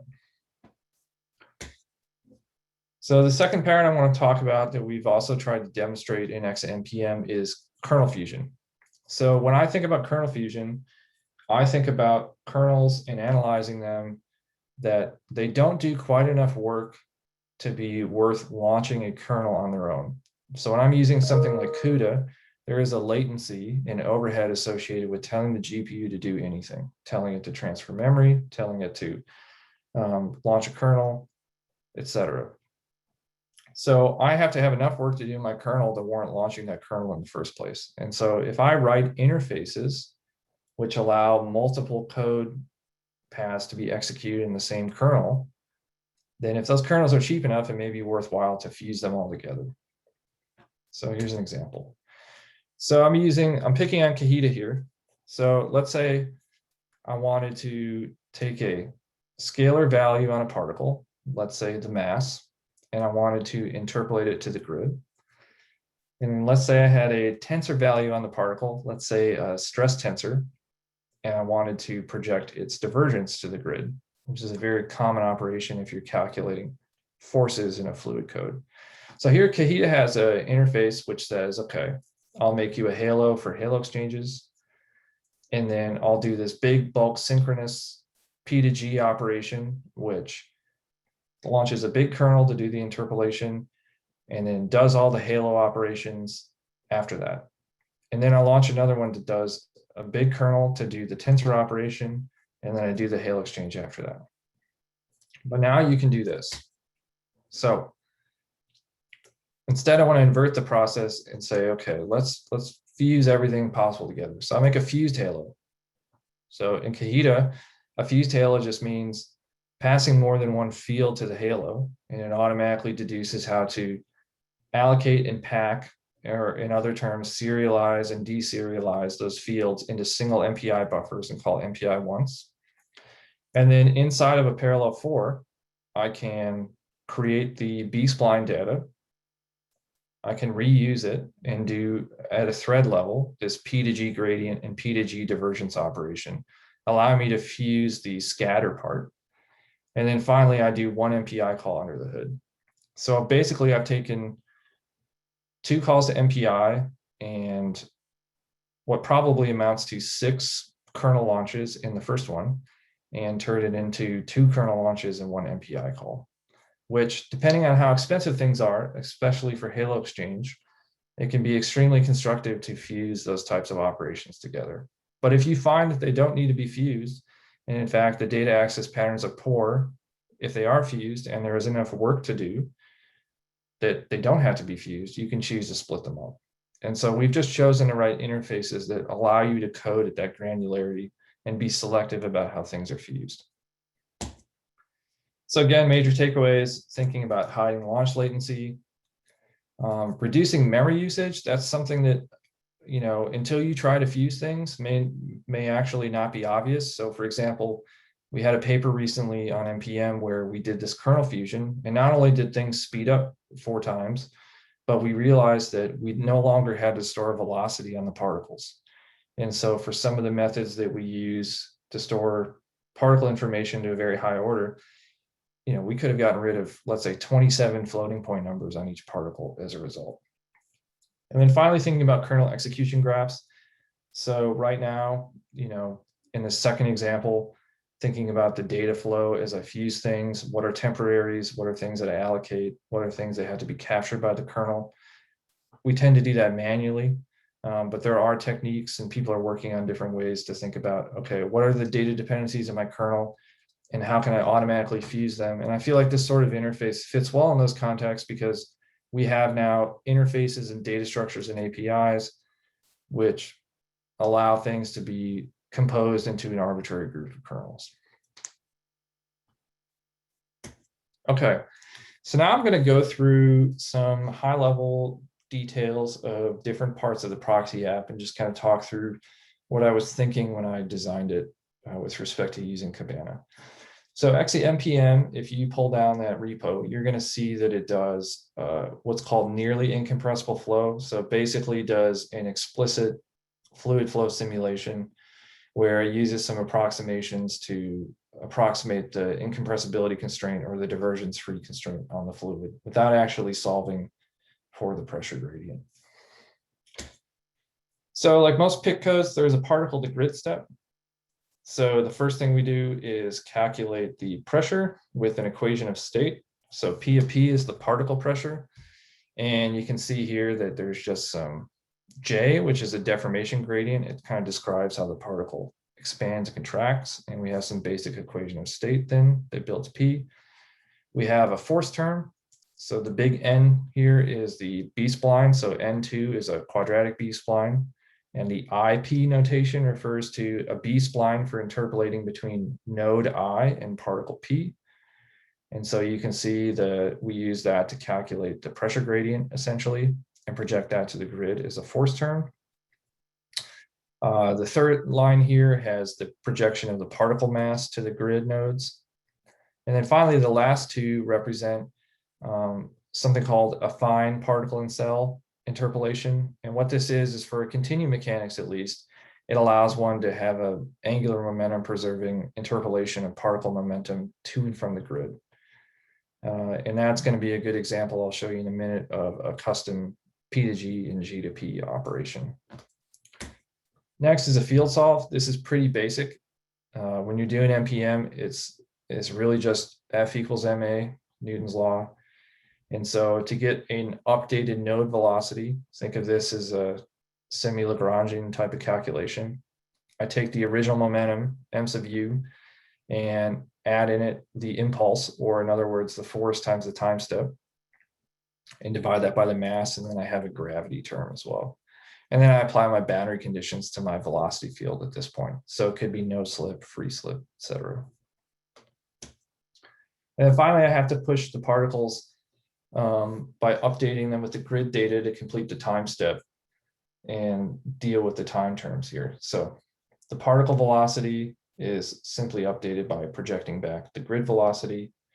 In addition, the particles carry around this affine information, which sort of looks like a velocity gradient on the particle. I can then use the grid velocity to calculate the divergence of the velocity field at the particle, and then that gets used to update the deformation state. So you can think of divergence in a fluid as a measure of expansion and contraction locally. And then finally, that last line, I'm just pushing the particle with its velocity to the next time step in an explicit manner. So at a high level, what's inside of this thing and how did I piece it together? So I'm listing these alphabetically here. If you crack open the boundary condition, you'll see enumerations and implementations for velocity boundary conditions. So again, free slip and no slip. There are something in here hooks into dense linear algebra. So think about this like per thread batch linear algebra, things like BLAS and LAPACK. We have since in the production world moved on to using Cocos kernels to achieve these types of operations, but they're spelled out here just for simplicity. The mesh is really just a wrapper around the Kahita mesh in managing that structured grid for all those operations. Particle communication is the thing that creates the Kahita distributor, and that data structure is actually, the Cabana distributor, and then Kahita is used to describe where the particles are going to move to, because the particles are owned by the grid, and we're using domain decomposition in this particular proxy. And I'm going to show you an example of what that looked like in a moment. One important thing here, again, I'll talk about is this ability to study and change the halo width. So in a structured grid like this, we have stencil operations for the field operations and the interpolation operations, and they have some minimum amount of halo cells required in an MPI context in order to do the gathering and the scattering required to keep the grid data up to date. But you can imagine expanding this halo even further to allow particles to move around and prevent premature communication of particles. So let's say I only need 2 halo cells for my stencil operation, but I may want to expand that to 10 halo cells such that my particles get communicated much less frequently, maybe every 10 or 20 time steps instead of every time step. And Quite at Oak Ridge has done some work showing that that can actually reduce communication costs by an order of magnitude in fluid simulations. Particle init, when you look at this, a user just defines a functor, which is accessible on the GPU or the CPU, wherever you're executing your code. And this has embedded within a geometry operation. So this is where you can write your own custom operations to initialize particles and prescribe them initial state in complex geometries, for example. The prompt manager is sort of the meat of all the data storage. So this is the thing that has all of the grid fields inside of it that live on the Kahita data structures. It has the particles inside of it, which live on the Cabana AOSOA. And I'll explain in a moment, it has these key abstractions, I think, that give meaning to some of the templates that are inside of Cabana. At least this is one possible way to think about designing this Cabana. We talked about this at the break. This silo particle writer is just an example of how one might use an IO tool to write out Cabana data that also lives in this XNPM proxy, and is a good example of that. The solver is the thing that creates your problem, manages the device type. So, you know, you can actually compile this proxy to have both OpenMP and CUDA executors, for example, and then you can choose at runtime where you want to run. The time integrator is the core physics kernels, and I'll go through those in a little bit more detail from an API point of view. And then interpolation, velocity interpolation is a great example of writing your own P to G and G to P operator. So you don't have to use the ones that are kind of baked into Kahita. You can also write your own. So if you want to look at that, that's a good example of that. Okay, let's think about the problem manager. So I want to highlight a few things. I've got two code snippets here on the right.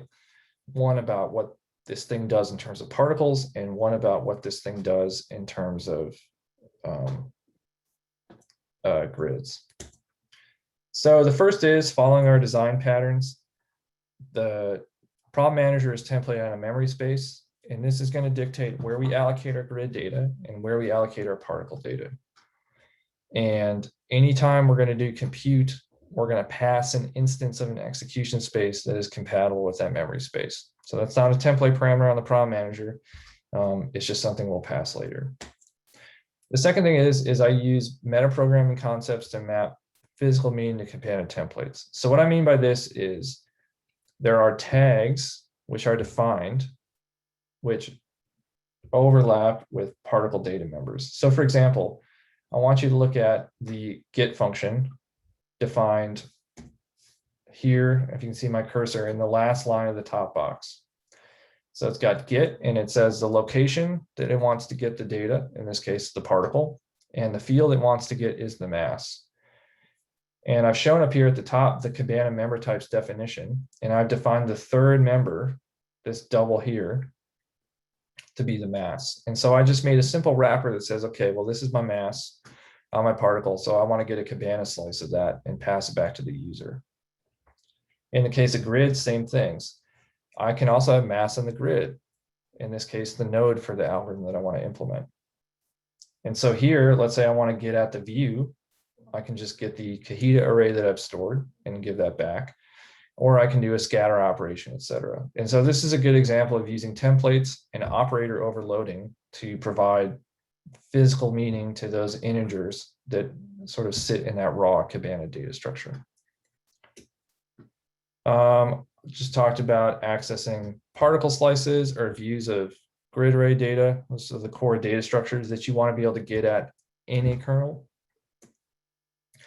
And then these COM interfaces. So redistributing particles is handled through this interface in a single function call, gathering and scattering arrays, etc. Next, a bit about particle communication. I mentioned this extra halo region already and how we use it to reduce particle communication. And it's just really, it comes down to a trade-off between runtime for how long does it take to do the grid communication versus how long does it take to do the particle communication. So how does that work? So let's say I have this halo region around my center domain here, and I have these particles. Particles can live in the halo until you've done redistribution. So all these particles live in the center domain. They're going to go through their standard step of, okay, I'm going to do particle to grid. So I'm going to interpolate, and I can interpolate in the halo because I have the mesh there. I can gather, I can scatter, I have everything I need. Okay, now I have the halo data. I've done the gathering and scattering.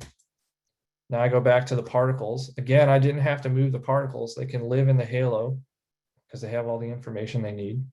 And then finally, I decide to communicate. So let's say I do advection. And now two of these particles are outside of my halo region. So I have to do something about this because the particles no longer have all the information they need to do particle to grid and grid to particle. So then I just call the Cabana distributor and they get redistributed. Also inside of this, I handle periodicity and coordinate shifting through Kahita. So it gives you an idea of you can push particles, how to push particles through periodic boundaries as well. Okay, now I'm going to go through two of the physics kernels and show you how the API at a thread level maps to the physics that I wanted to write. So first, this P to G. So this is the code that's inside of the repo if you go and look at the time integrator class, and this is the P to G op. So first is I need all these cubic B splines to do interpolation to the nodes. So that's where this code lives. I tell it the type of data I want to use. I tell it the order of the B spline. I tell it the spatial dimension.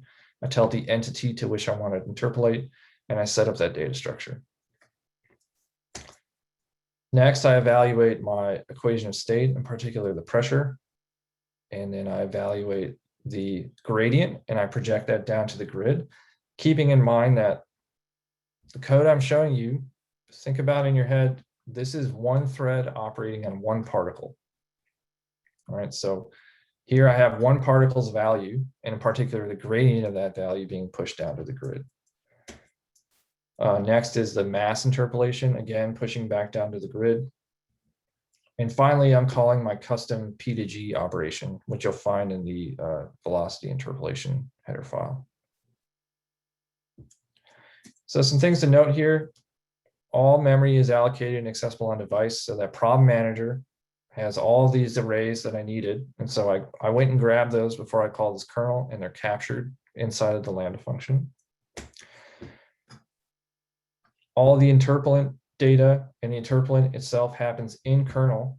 And one thing that's really important here is, one, I can have an arbitrary number of these. So I could have also fused in a cubic B-spline interpolation to cells or faces or whatever. It didn't really matter. Here we only had to do the nodal interpolation. And then the other thing to note here is when you look at the code, you're going to notice that I used a Cocos scatter view. And the Cocos scatter view is a very special view. And what it does is it wraps a regular view and it provides scatter semantics. So scatter semantics mean it resolves collisions when multiple threads try and increment a value of that view. And it does so using the most optimal algorithm for the architecture. So for example, if I'm on a GPU, for example, an NVIDIA GPU, double precision atomics are pretty performant. So if I don't have too much contention, it's probably in my best interest to do the increment with an atomic. Whereas if I'm using a CPU and I'm threading and I'm using OpenMP, it's probably in my best interest to do thread duplication or some kind of coloring. And in particular, Cocos does thread duplication. And so that kind of happens under the hood. So the P to G operators take those things and they deal with all the increments. And so we kind of have, after this happens, we just do our gathers and our scatters after the fact using the problem manager to resolve the data dependencies that arise from the halos. Okay, the second part of it now, let's do a thread over the grid.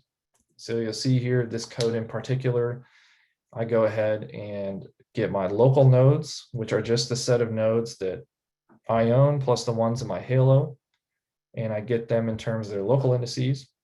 And then I can use Kahita to build one of these Cocos multi-dimensional execution policies. And so now I'm doing an IJK loop over the grid instead of a loop over the particles. Here, I'm just going ahead and calculating for each dimension of velocity, the updated grid velocity. So I'm just applying Newton's law here.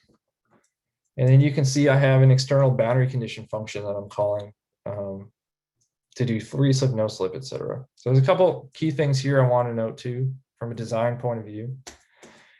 The first is that,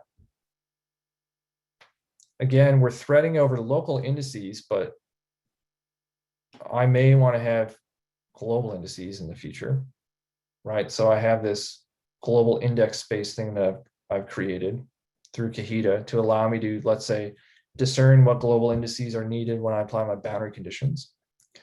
The second thing is because I'm looping over the ghosts and the things that I own, I actually am avoiding a gather operation for my next time step. You don't always have to do that, but that's something you can be kind of clever about.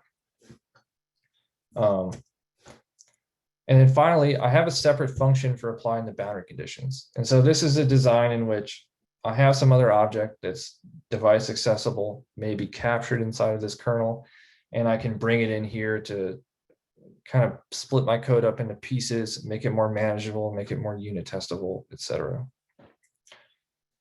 So when you run that example, this is what it looks like. This is just using the basic silo IO in there. So it's just a water column that collapses. I'll try and slow it down. So it starts as a box and it falls apart. down in the lower right corner, we're plotting the determinant of the deformation gradient. It's basically the pressure scaled. And whoops, you can see this thing breaking, hitting the wall. It's no slip on the wall. That's why some things are sticking, unrealistic. Starts splashing, and then kind of wiggles around. So a couple weeks ago, I ran that on Summit. This is an example of the command line that I used in my bash script for JS run on Summit. Ran it on a GPU, also ran it on all of the 42 threads of the Power 9s. So if you look here, there's just these dam break parameters that I had in terms of particle count, etc. Some things to note. So first of all, using one V100 was a little bit faster than using all the Power 9. That's pretty consistent with our results, and that's not a bad place to be in terms of this types of algorithm, I think. If you can get a GPU to be as useful as all the CPU, knowing that there's 6 of those things sitting on the node. I did just time this with an average of a small number of time steps. There were 1 million mesh cells in this problem. There were 8 particles per cell to properly integrate the shape functions. So this was less than 1 million particles. And I will note that in my experience, that's sort of the magic number, 500,000 to 1 million for saturating a GPU with these types of operations, because maybe our code isn't quite as expensive per particle as others may be. So that is the end of my XNPM talk. So I'm going to stop sharing here and I'll take a look in the chat for questions, but I'll pass it off to Sam Reeve, who is going to talk about Cabana MD. Sounds good. Assuming you can hear me and that you can see my screen. Yes. All right, awesome. And I didn't see any new questions in the chat there, but I'll go ahead and get started then. So really this section of the tutorial should look really similar to what Stuart just presented. So kind of a parallel track, but rather than talking about PIC or NPM, I'm talking about classical MD. So the Cabana MD app is very similarly a simplified or proxy app for MD. And so there's the link there. It's in the same repo or the same organization on GitHub as Cabana and all of our other proxy apps. This is just a note that within the entire CoPA space, we're very closely related to the Exalt project and the LAMPS MD code specifically. And so here's maybe one of the most exciting things that Cabana MD can do, right? Showing a melting case on the right-hand side as the local atomic coordination flips from crystalline to liquid. And so along those same lines, right? So we're proxy app for LAMPS, basically building all of the same types of physics with Cabana and Cocos. So on the wiki page, I've got all the build and run instructions, and certainly feel free to put in an issue or ping me if there's something there that's not quite working or not up to date. So there's some command line options for some of the most important features in the app and the things that I'm really trying to target with this proxy, but then the rest of it is all a very limited subset of LAMPS input commands, input decks. And this came about from the XMini-MD code. So in the first year of the CoPA project, this was developed. I usually refer in terms of contrasting with what I'm doing, I usually call it Cocos MD, right? It's a pure Cocos implementation of a LAMPS proxy app. And so what I've really done is replaced a lot of that code with calls to Cabana. And so in a pictorial sense or in a software stack, this is the comparison between Cabana MD and XMini-MD. So XMini-MD directly build in all the MPI communication and build on top of Cocos directly, where Cabana MD is instead built on top of Cabana. I'll note another difference here. When now we in both of these apps, the Leonard-Jones, really one of the most basic simple pairwise kernels you can have, is implemented in each of these here. But then for the XMini-MD, they've done a lot of work with the snap interatomic potential, and there's been a lot of really nice speed up done as part of the Exalt project, collaborating with some members of our CoPA team, as well as folks at NVIDIA and Cray and NERSC. And so then in parallel with that, since they've been doing such significant work on the snap potential, we've chosen a similar complex model, which is a neural network interatomic potential that I'll discuss in quite a bit of detail here. But in terms of complexity and the physics being done, it's relatively similar to the snap model as compared to the Leonard-Jones. So I'll jump into the time step description here.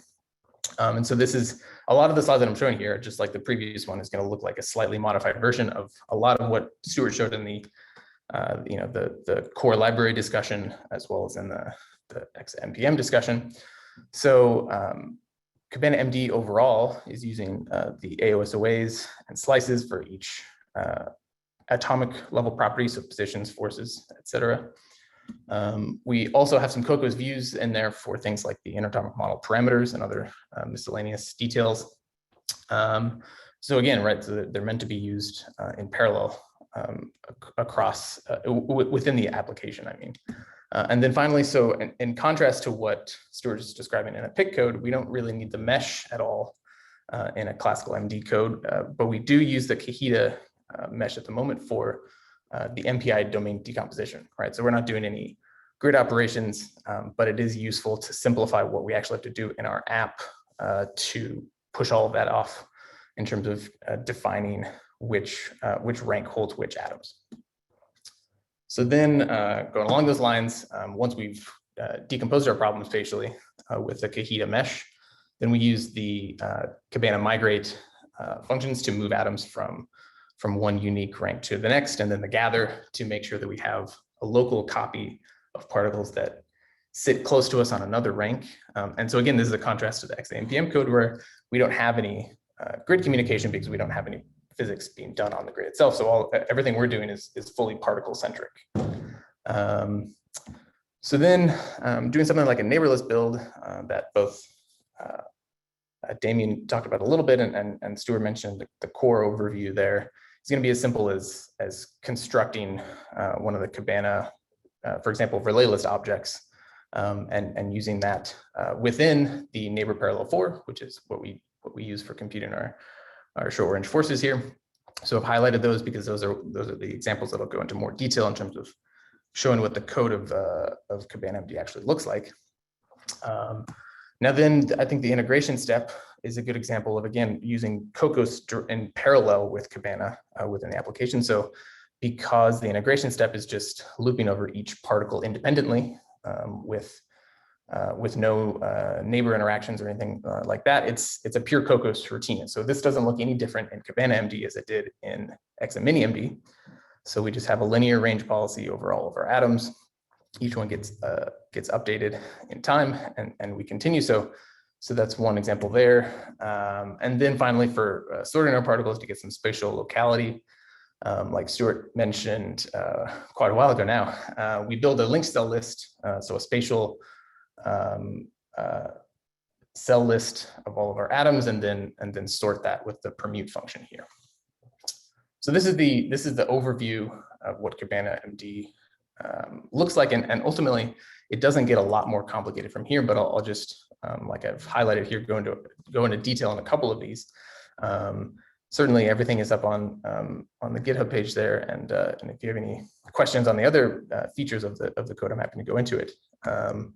So this is what the actual code looks like. Well, I should say a slightly simplified version of what the code looks like for the relay neighbor list. So there's a couple places where I've put ellipses, not to actually denote actual code, but to show that I've hidden a couple of simple things like where the member variables are defined and setting up the initializer list there.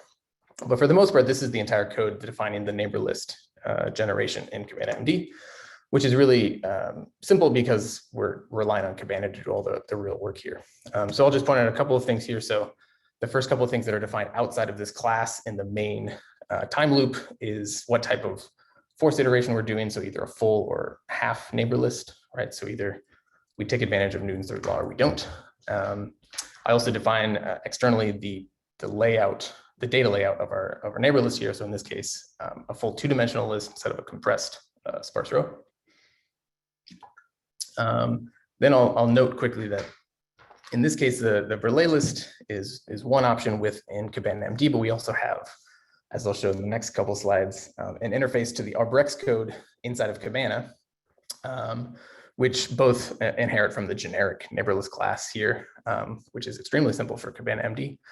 And then one more tag, which is defining, like has been described in a number of cases, the hierarchical parallelism options that we can use to actually build the neighbor list. And so specifically what that means in this case, because the relay list in Cabana is a mesh accelerated method for searching your neighbors. You define a mesh over your atoms, and then you only loop over the nearby cells of that mesh.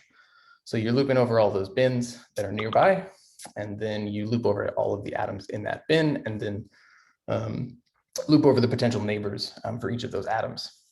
Right, and so in that case, with the team vector operations in Cocos, that means we're threading over each of the 3 levels here, where if we were using, say, the team operations tag instead, then one of those, that inner loop, instead of being threaded over, is going to be done in serial.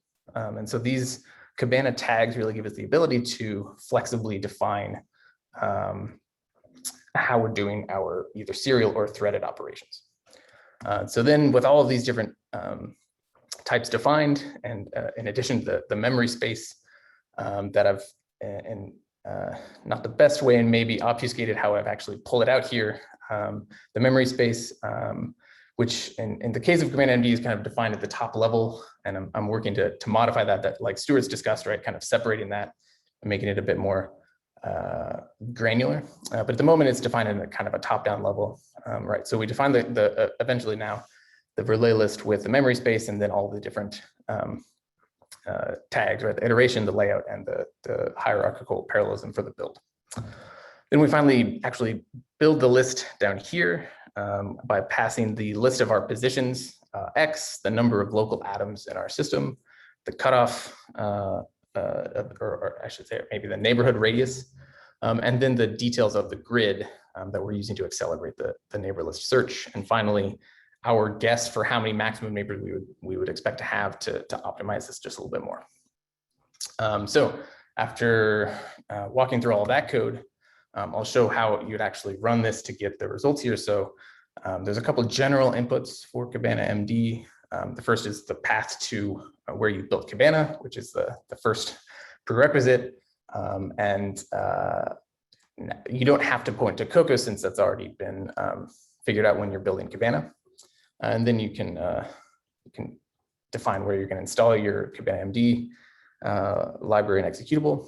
And then there's a couple of inputs to define the data layout. And so this is where the flexibility in terms of how many AOSWs you use to define all of your per atom properties. So you could use, in this example, 2 separate AOSWs, one that's the types of properties that you're going to use in your force loop, and one separate one for all the rest.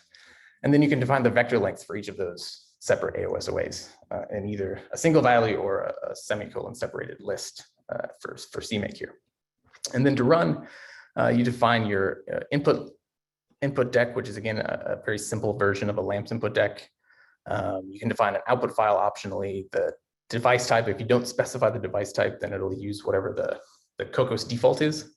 So that would be like a hierarchical list of, from going from CUDA to then some type of host parallel. And then finally, at the very bottom of that priority list would be serial execution. And then you can do things like define what type of neighbor list you want to use. So this example, I'm running with the relay list with a 2D storage layout. And then similarly, you can define the type of force iteration. And there's a few more options that are all defined on the wiki and specified if you use the help flag. So to just give a little bit of concrete performance comparisons here, I'm comparing the relay list and the Arbrex interface. Like Stuart mentioned, 1 or 2 million atoms is about what you need to fill up the GPU here. So that's what I'm showing an example with. What we see with the results that I'm showing at the moment, with a fully uniformable crystal, the relay list is a good bit faster on the GPU, but for another very non-uniform system, at least from an MD sense, with these nanoparticles distributed at about a 1% overall density here. The ArborX tree-based list ends up being significantly faster than the relay list, or I should really say the relay list slows down significantly, where the ArborX list is approximately the same. So I've noted all the different specific options that I'm using on the very bottom here, right? So there's, as I showed in the code, there's quite a few different options that you can play with in terms of what you actually get in terms of performance running the code. So I'll pivot then from the neighbor list description to discussing the force computation, and just to get us on the same page here, I'll describe what the physics of this neural network model actually look like. So with any interatomic model, we're going to be looping over all of our atoms and looping over all the neighbors of those atoms. For Lennard-Jones is a super simple empirical model with 2 parameters. For the neural network, we have a couple extra steps. The first one is actually calculating the local neighborhood descriptors or symmetry functions, which in this case are these Gaussian or atom-centered Gaussian functions. So we're looping again over all of our atoms and all of our neighbors, but then looping over some predefined set of descriptors. We then pass those descriptors into a local atomic neural network, which is to say that's about the size of the number of descriptors we have, and not particularly deep, a lot of times just 2 layers here. And I want to stress that this is defined on a per atom basis, right? So we have 1 neural network per atom, which is really what is unique about these models. And then eventually we calculate the forces using the first term coming from the neural network, right? So a piece that comes from the form of our descriptor, or from the neural network itself, I mean. And then the second piece, which is coming from the kind of the standard form, the derivative of that descriptor term with respect to atomic separations there. So then for the actual code here, it doesn't look terribly surprising. We have 3 separate functions for those 3 main pieces of the calculation. So we calculate those local environment descriptors, we calculate the neural network, and we calculate the forces. And as with everything that we're doing in Cabana and Cabana MD, all of this is pretty heavily templated here to make our lives easier. So we're tripling over the device, and like Stuart's mentioned, we're kind of trying to transition from the device type to more of a separate memory and execution space. But at the moment, this is still done with the full device type, then templating over the different atomic properties that we actually need in this kernel. So in this case, it's positions, forces, the type of the atom, and then the derivative of the energy with respect to the descriptor that we got from our neural network calculation. And then we pass in the neighbor list and the hierarchical parallelism tags that we want to use in the various pieces of this calculation that I'll go into more detail with in the next slides as we step deeper into this. So just as a quick performance comparison in terms of what it actually takes to run this kernel. Certainly on the CPU, the only thing that really matters is calculating the symmetry functions and calculating the forces for the angular flavor of this. So just like a lot of atomic models here, we have both radial terms, right? So between pairs of atoms, or I should say pairs of atoms and their neighbors, as well as angular terms, right? That constitute 1 central atom and 2 neighbors at a time. And so that's really the dominant part of the computation. Whereas on the GPU, then I should say the V100 specifically, the neural network term starts to become a little bit more relevant, which is really because we're able to loop over all of our atoms and neighbors quite a bit more effectively. So to get back to the code here, I'm skipping over the symmetry functions, mostly because it looks extremely similar to what the force function looks like at the very bottom here. But the calculation of the atomic neural network piece is actually, I think, a good, just like the integration of positions, a good example of where we're using Cocos in parallel with Cabana. So right, we define a linear range policy over all of our the number of local atoms, and then we define the Cocos lambda, the kernel, which is the actual physics, right, where we're building the local atomic neural network, and then propagating through the symmetry functions, which I've thrown out the pseudocode here for, and we also calculate the derivative of that network to then use in the force computation. And we use the standard parallel for, where we pass in the range policy and we pass in the functor there. So all of that is pure Cocos, and except for the fact that we're using Cabana data structures, right? So they're all built to be used side by side. Now, when we get to the force calculation, rather than being purely independent calculations for each atom, what we get is a calculation across all of our atoms and neighbors, right? So it's 2 levels of loops. So the range policy is exactly the same because we're still the top level threading over all of our atoms. But we are threading over at the same time. You can see inside of the Cocos lambda, we're threading over the central atom I as well as each neighbor J. And that's the form that our functor needs to take here. And so we're using the neighbor parallel for, where we're going to expect this linear range policy over the number of local atoms I that we're going to loop over, as well as the second index. We're also, as Damian mentioned quite a while ago at this point, we're going to be passing the neighbor list that we've already created, and then passing 2 tags, right? The first being, what are we actually looping over? Where the first neighbor tag is saying, we want to loop over I and J. You can see on the very bottom here, we use the second neighbor tag to loop over like an angular neighbor sense, right? So we're looping over I, J, and K.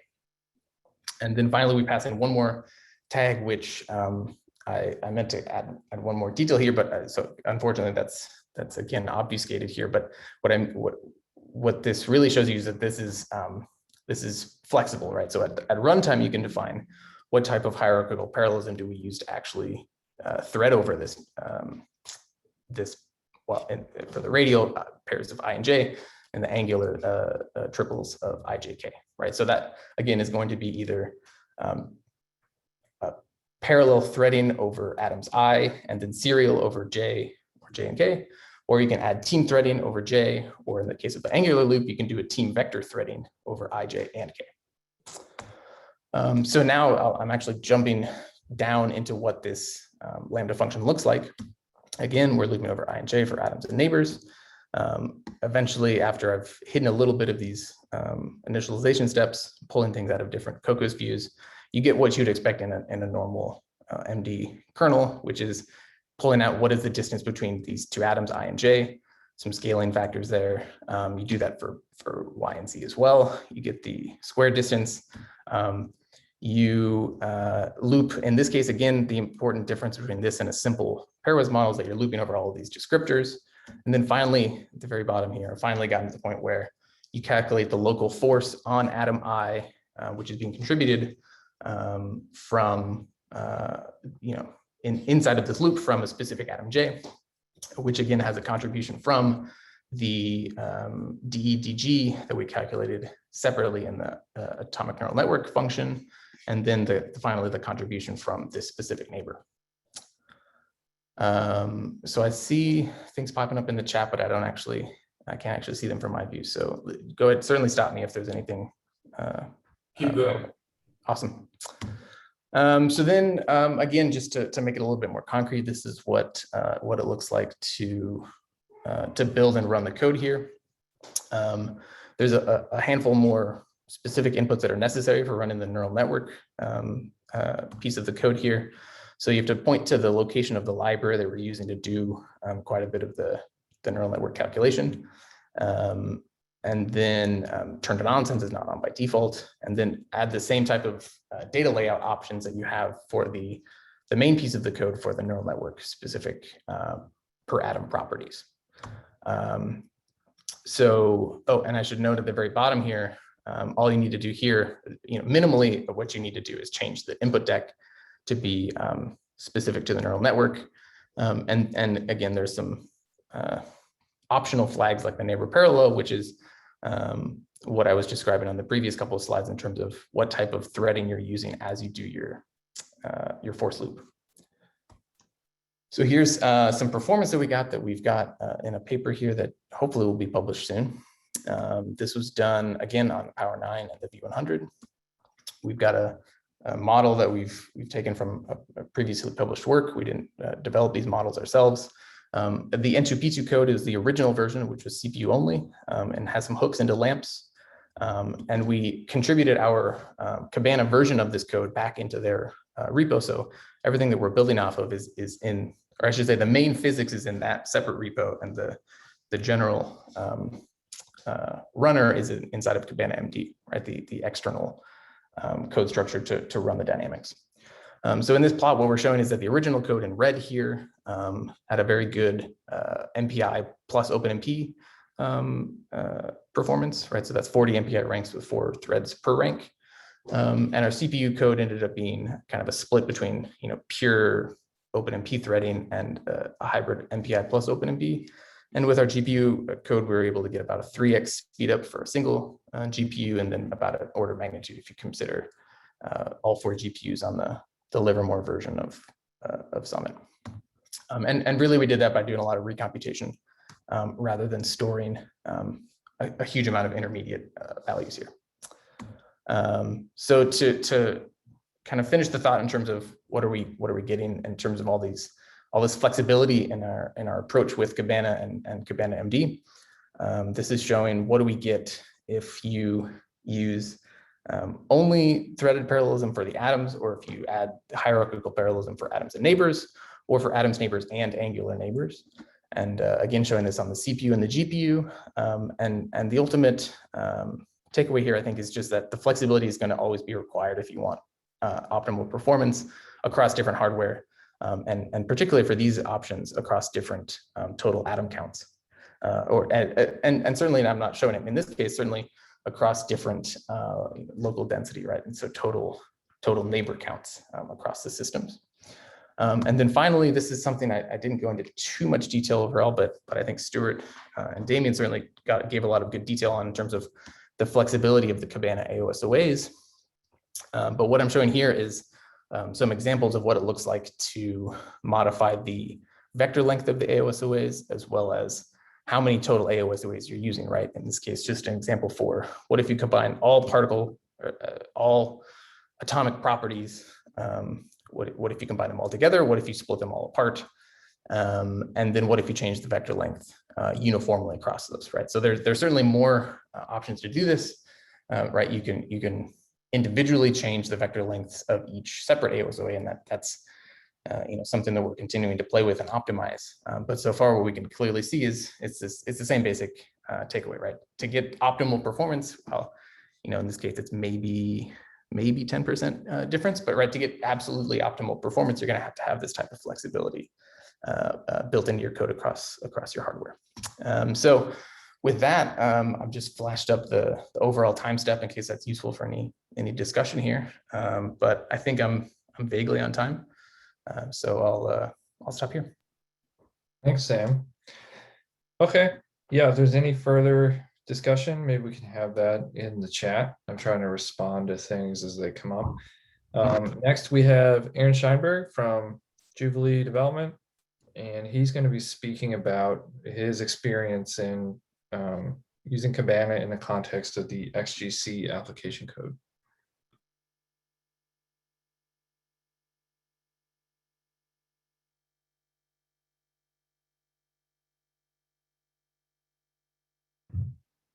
Hi. All right, let me get this set up. We're seeing the presenter view, Aaron. Oh, dang. Okay. You just hit that swap displays. It should work. No. Yep. Cool. Good. Okay, so I'm going to be talking about XGC and how we're getting to exascale and using Cocos and Cabana. So XGC is a gyrokinetic particle and cell code for fusion plasma physics. And gyrokinetic means that instead of treating each velocity dimension differently, you can reduce it to 2D. So that's a simplification. And it's on an unstructured grid that you can see over on the right here. So this is a cross section of a tokamak. And then here is just a view of simulation. And then I also just showed an anatomy of our time step, which looks similar to the other time steps we've seen.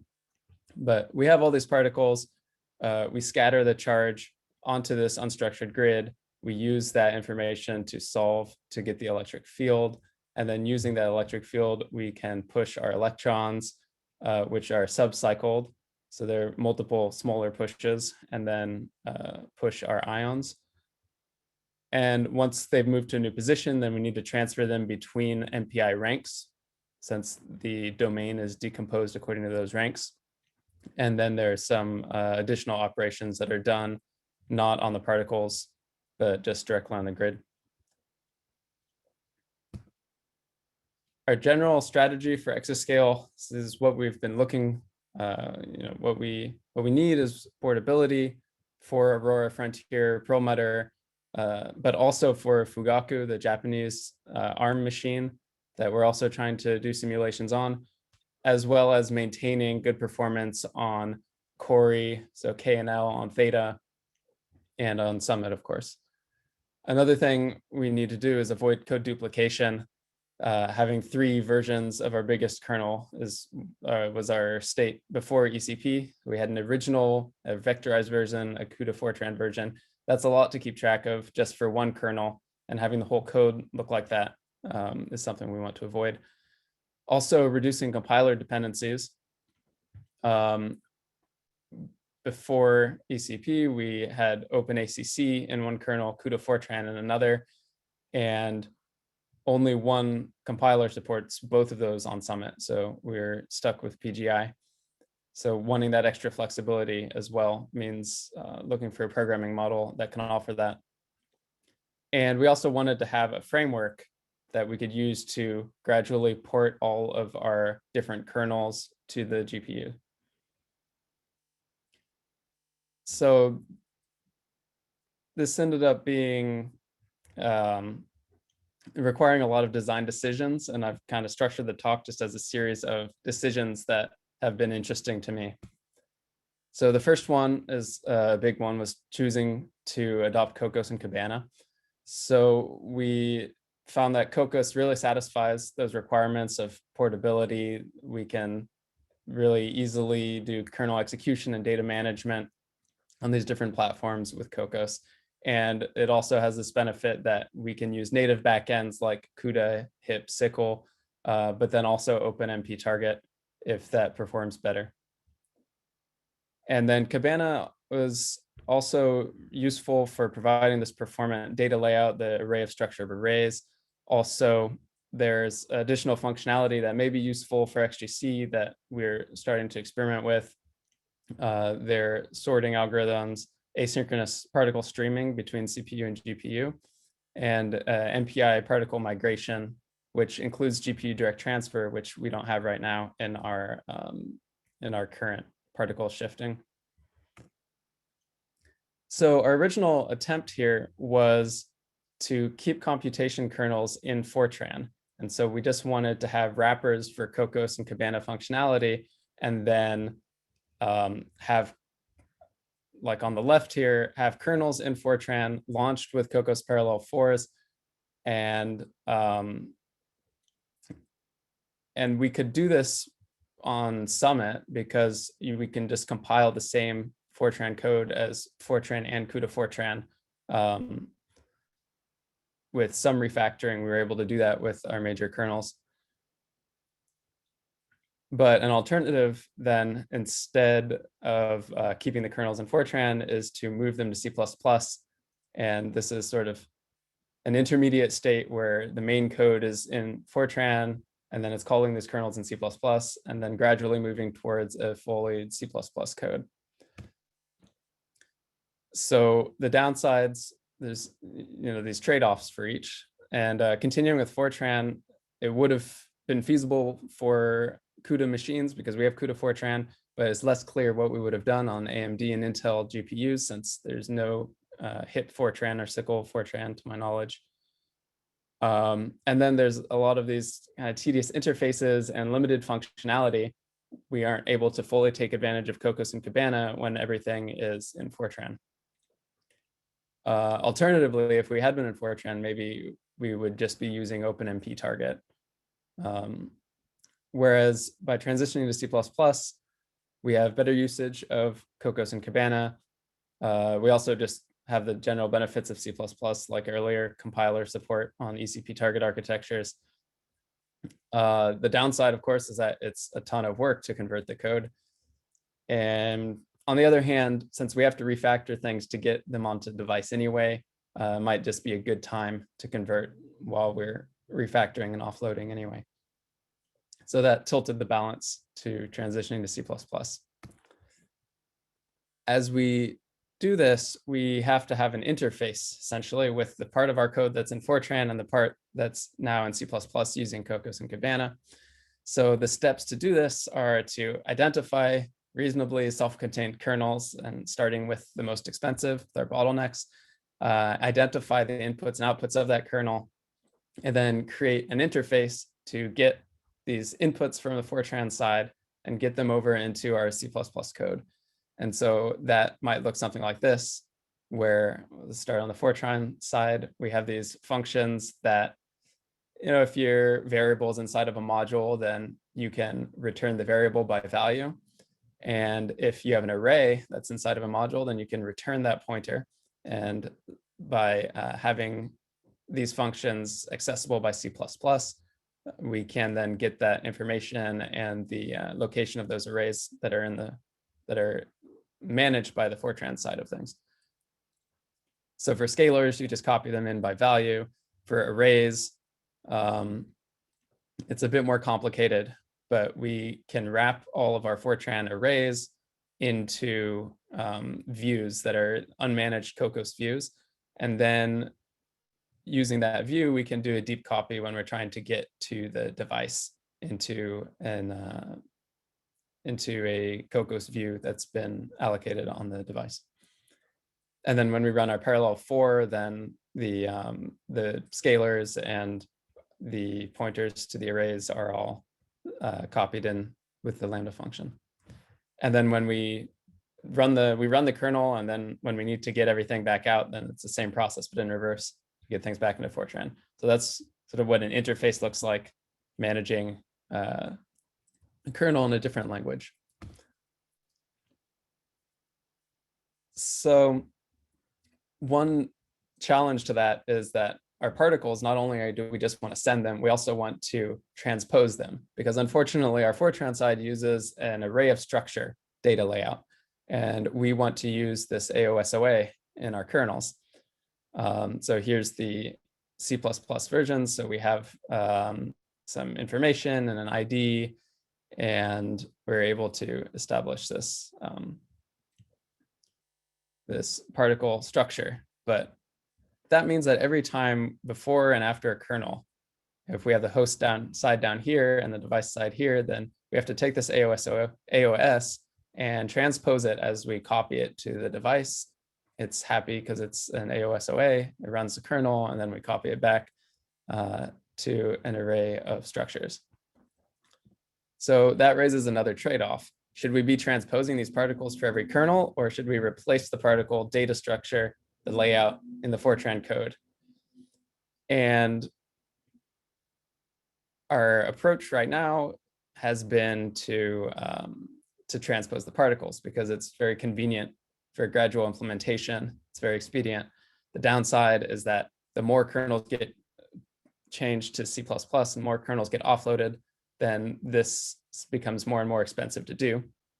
It's just an extra step, it's extra complication. And a particular problem is that on machines that aren't GPU, so we're not copying to a different memory reservoir, this doubles our memory usage on, say, KNL machines. So that means we can only fit half as many particles on, because we have two versions of the particles there. So now around the stage where we're getting, these downsides are really starting to be a problem, and it's time to start replacing and use the AOSOA even in the Fortran code, even though it's sort of annoying to be changing the Fortran code and testing it and refactoring it, even when we know that we're eventually going to remove it. But for our midterm performance, meaning like right now, before everything is converted, it's really important. Okay, so what's this memory issue? How much memory and flops does XGC really need? And the answer is we always need more particles. We always need more compute power because there are always more interesting, more detailed physics that you can explore with better resolution. And so then the question is, well, how are you supposed to manage that, especially when you're on different systems that might have different amounts of memory located in different places where the optimal setup might be different.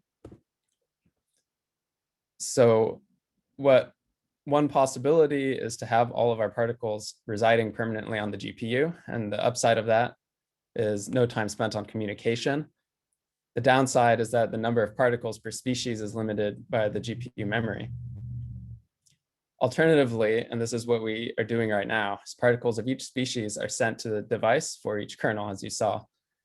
And that's good because more particles are possible because you only need to be fitting one species on the GPU at a time, but it does add this extra communication time.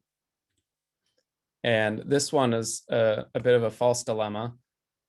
And one reason is that we can do asynchronous streaming of particles to the device and back. And this is something that Cabana supports.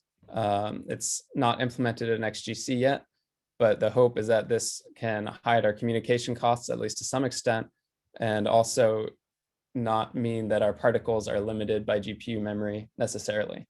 And then we should be able to choose between these options based on what's best for the particular target architecture. So someone at some point told me this was like replacing every part of an airplane while it's in flight. And I thought that's pretty good. It made me think in retrospect, would it have made more sense to write a C++ version separately and from scratch and just do all of the optimization in this fresh, clean version? So the trade-off here, if we do this mid-air replacement, which is what we are doing, then we spend a lot of time on these interfaces, building these interfaces between the Fortran and the C++ code. There's also time spent on legacy structures and features that maybe aren't necessary. But the positive is that we are maintaining a single code base. And because of that, the code is kept up to date constantly as new physics capabilities are integrated. And this has meant that we've been merging in electromagnetic physics, multi-species physics, and soon stellarator physics. So these different really important aspects of the physical simulation that we couldn't do that would have to be merged in separately, and it would be a lot harder if there was a separate code base maintained. And the other nice thing is that in addition to unit tests and regression tests, having the code continually tested in production conditions is really useful, just to catch issues that maybe only do show up when you're really running a true production size simulation.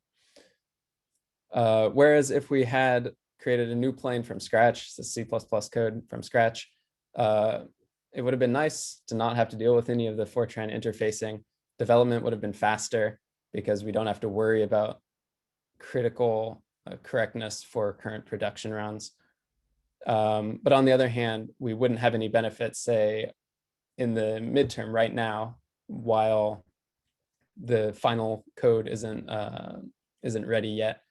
Whereas now we're getting the benefits of our performance improvements even on Summit. So I think that justified it for me for why the mid-air replacement is the best idea for us.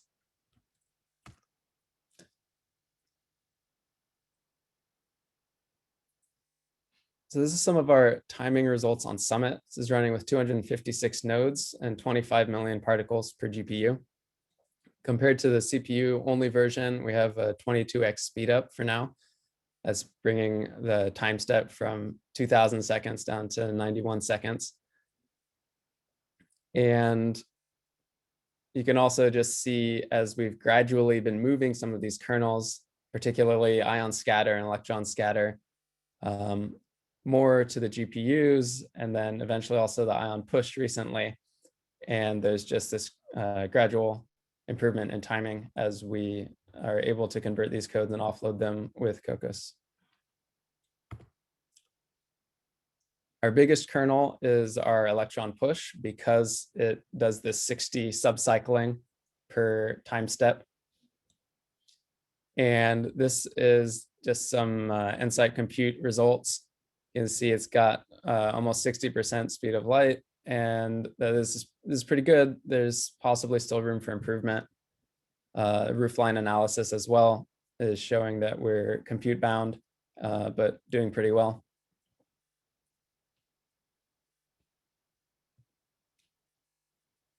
And then there's the ion push, which was recently ported to GPU, and there's more optimization still ongoing with this. And this has been an interesting question because prior to this, we had the ions and the electrons being calculated at the same time. So the electrons were on the GPU and the ions were on the CPU, taking up this blank space because the CPU is just waiting for the electrons to finish here. So before we had the ions all being done in parallel here. And so here's another trade-off, because it was nice that it hides the ion push, so it's essentially free. But on Summit, even is just barely free. And it also adds some complication to be having to keep track of this asynchronicity, when to add in the fence.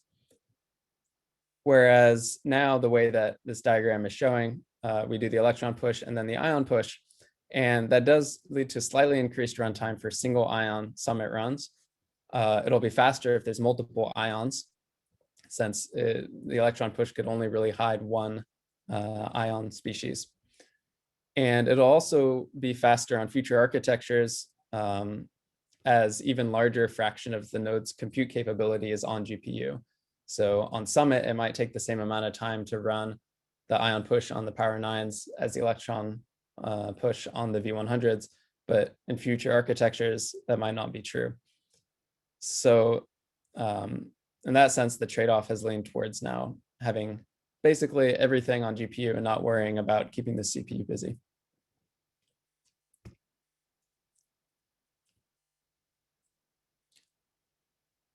So this is just another way of looking at those timings. And these are each one of the kernels, but maybe it's easier to see. So our electron push is still our largest kernel. The collisions are also a pretty large kernel. And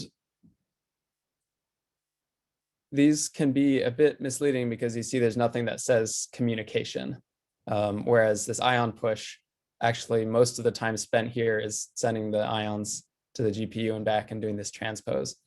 So I made this fairly rough estimate of time sorted by activity type instead.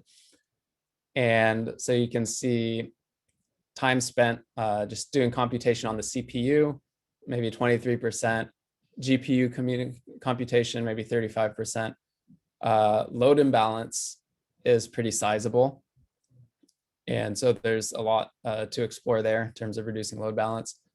MPI communication, it's not that the MPI communication is taking 20%, it's just, it's a bit difficult to tease out the MPI communication and computations that are kind of prepping for the communication. So I'm counting like the electron shift as part of this, when maybe there are other calculations going on in those routines. So it's not, that's why I'm saying these numbers are rough. All these particle transposes I was talking about are about 5% of the code right now, and host device communication, maybe 7%. So again, rough estimates, but the takeaway is that there's no dominant routine and there's no dominant activity type. And to really get a fully optimized code, all aspects of this have to be considered.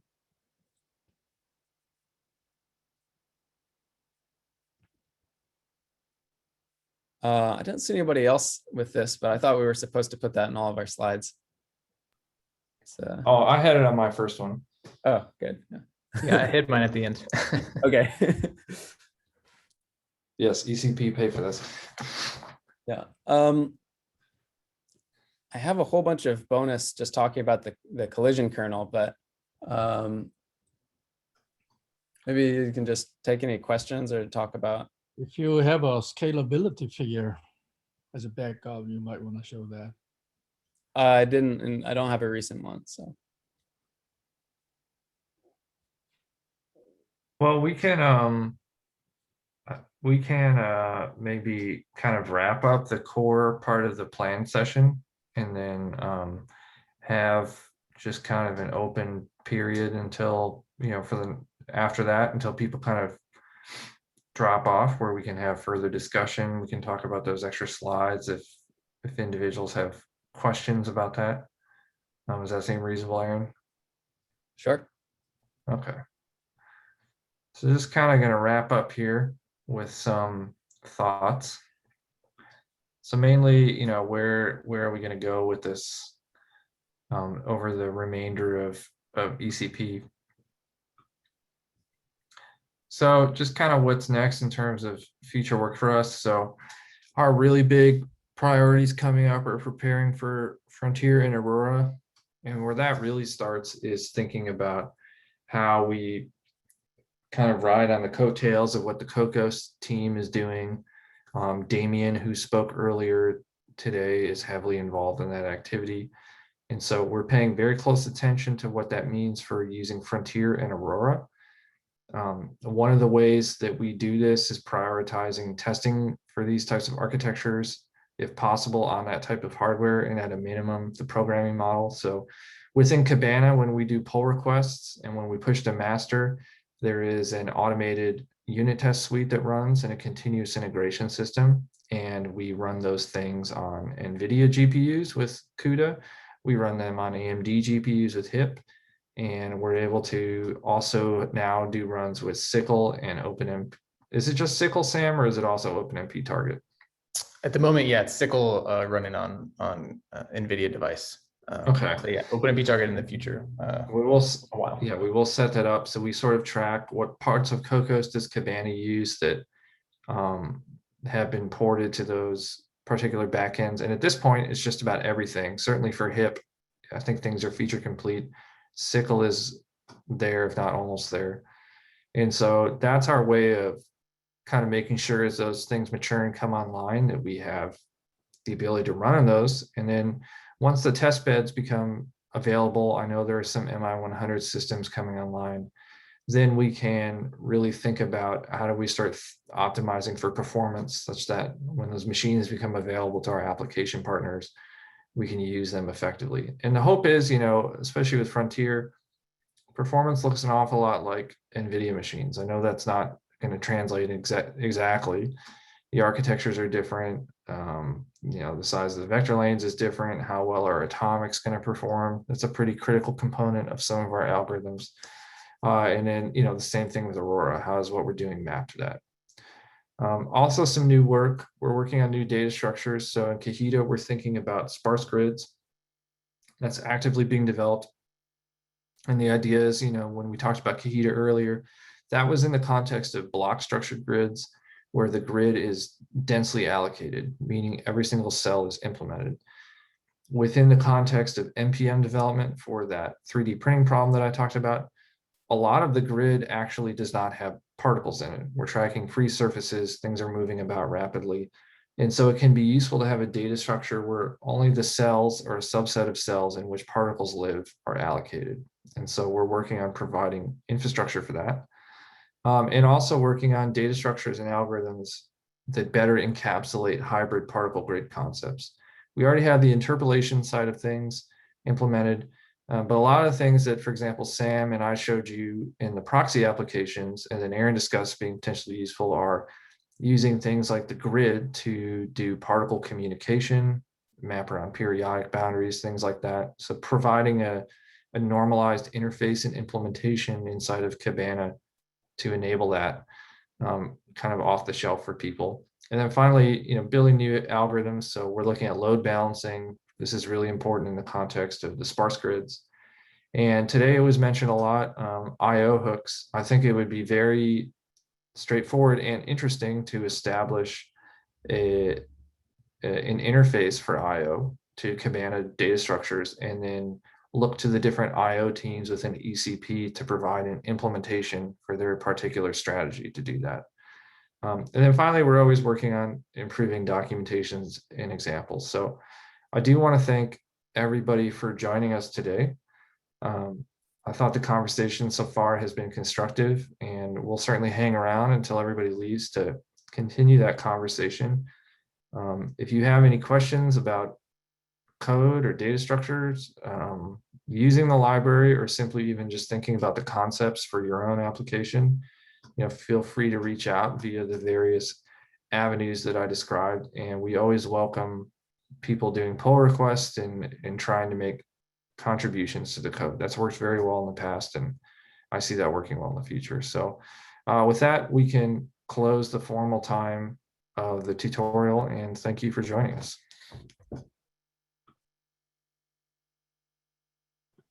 Thank you.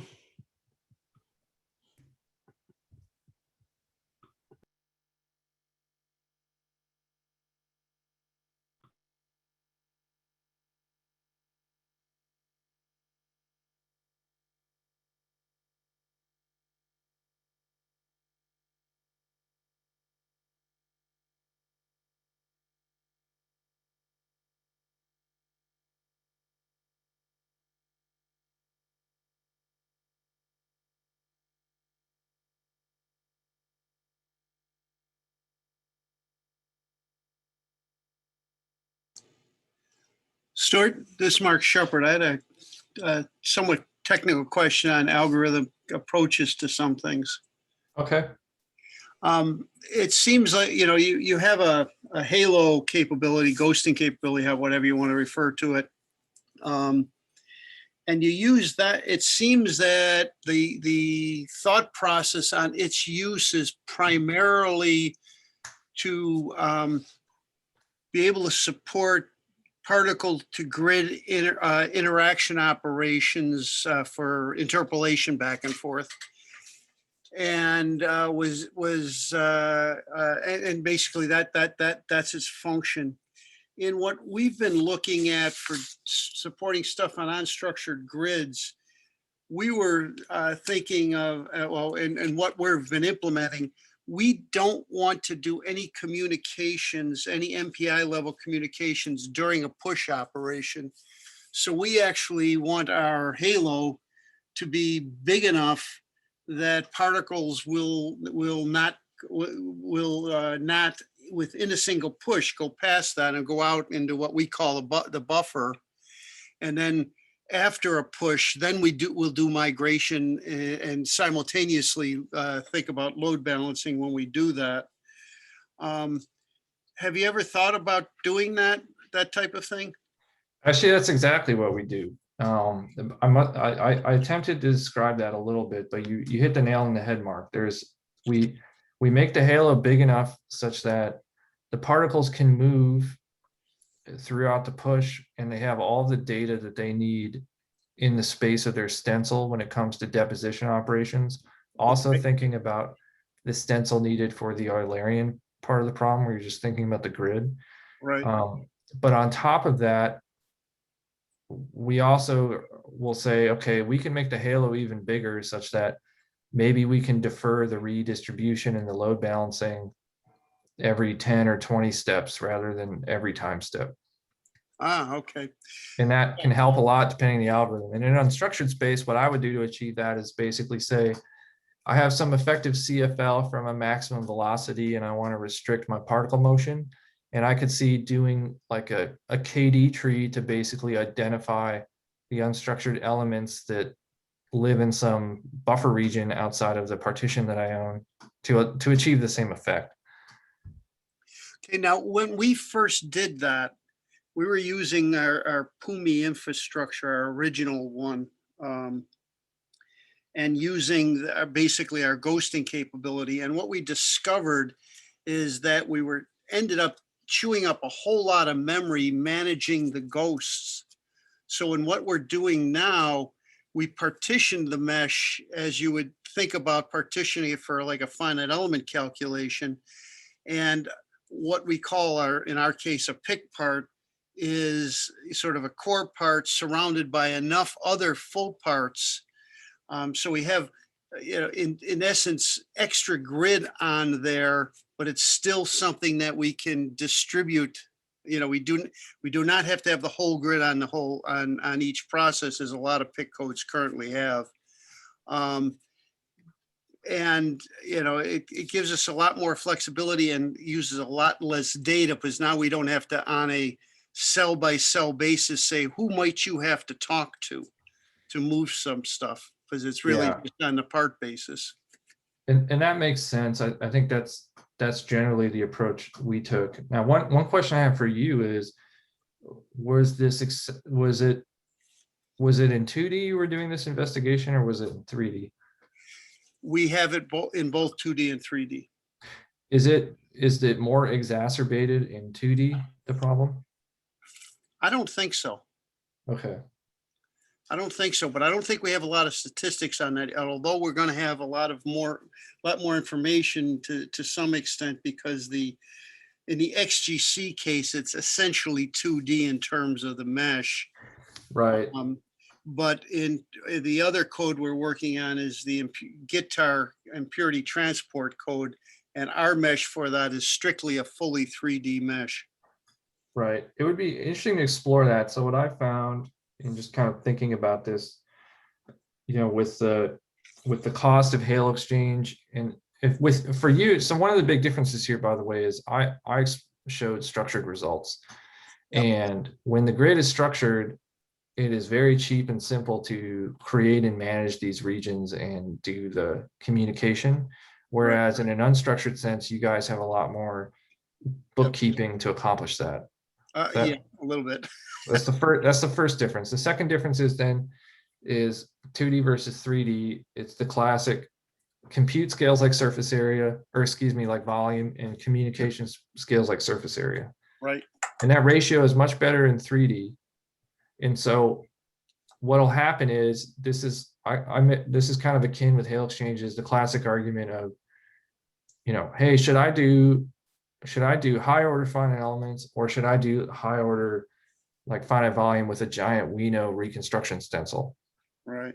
And typically, one argument I hear about supercomputing for finite volume is, well, that stencil is so big, so my amount of data I have to communicate becomes enormous.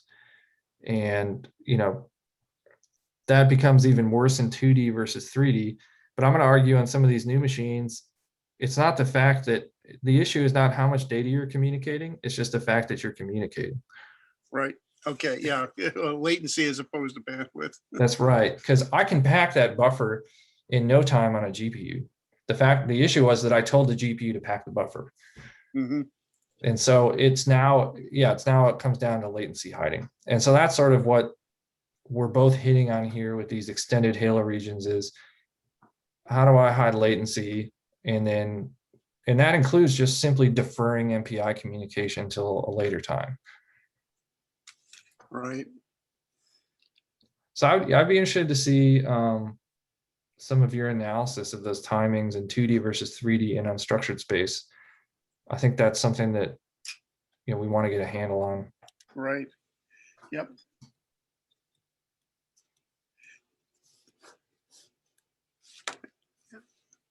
Right. Thanks. Yep.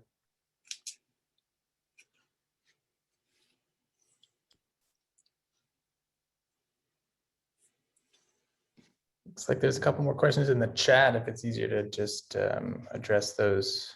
Oh yeah. Verbally. I have to admit, I haven't used the DDT debugger at all with Cabana, so I can't say. Does it implode under template complexity? I do not know the answer to that question. Damian, do you have any experience with DDT and Cocos-based tools? No. Or any other debugger that you guys use? GDB. And I don't, yeah, typically for me, when I develop code, I actually will use like LLDB, and hopefully I'm either hitting an exception or I'm hitting a seg fault. And my experience has been that, at least on the LLDB side or GDB, the stack traces are pretty readable. So in terms of like those errors, are you referring more to like debugging like pathological coding errors? Yeah, and also I thought of it because DDT has a kind of array visualization component, so it's helpful just to look at data with. Oh yeah, so that's a good question. That's something that is Aaron still on? Aaron, have you had to do a lot of debugging with Cocos and Cabana in Yeah. XGC, and if so, how'd you do it? GDB as well. Yeah. And I think, so I don't know if Robert Hager is here, other XGC people. I know that Robert has been using DDT and sent me some stack traces from that. So it didn't seem like it's impossible it wasn't illegible from what I remember. But yeah, most of my experiences with GDB, and that's gone pretty well. Okay, thanks. However, you know, Sean, if you start trying to use these things and you're debugging, so first of all, definitely reach out to us. But, you know, second, if you do find there are issues with certain debuggers that are kind of gotchas, or, you know, things that maybe we're doing that could make debugging easily, that would also be helpful. Okay, if I ever try, I hope to try.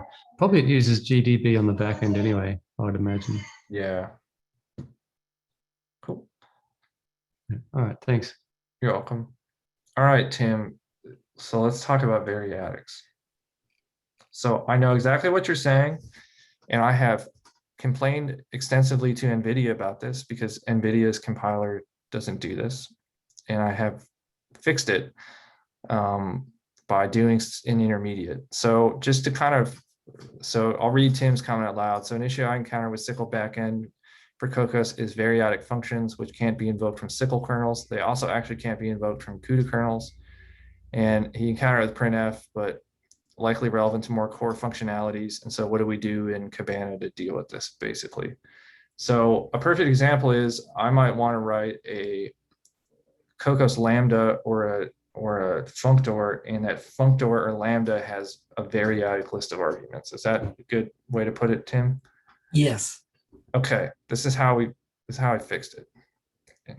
And I sent this code to NVIDIA, and I told them that that HIP and Clang do this, and NVCC doesn't do it. And I think they're trying to figure out what to do. So let me share my screen here. All right, how readable is that? Whoops. That's okay. Is that good? Okay, so in the core and in the source, there's this thing called the Cabana parameter pack. And what the parameter pack does is it says, I have a variadic list of stuff.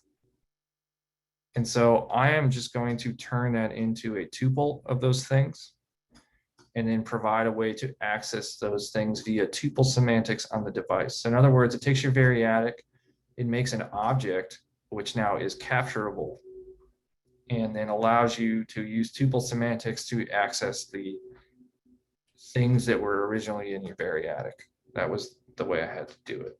I see. So you just sort of turn the function into a functor. That's right. So I'll show you an example, and actually I'll show you the original impetus of this. And it turns out I started using it everywhere because we started programming more variadically, and the compiler would choke on it. So this is how I achieved the kernel fusion for the Halo exchange on multiple fields. So when you make when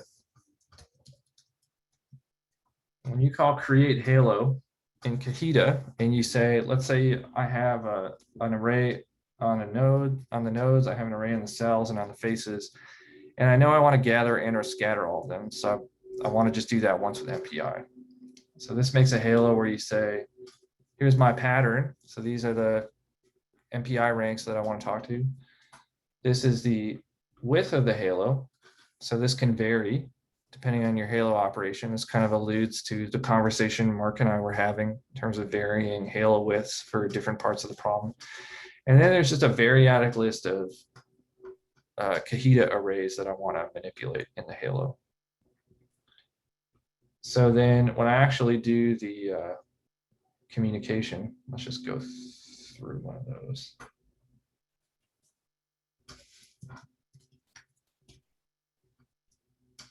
Okay. So now what I do is, instead of like when I want to pack a buffer, instead of getting an array of those things, now I get this object, and it can deal with this if it's in this object, and then I just have a get. So you can use this trick everywhere. And where I make that is, you can see before I call my parallel 4, I make the object.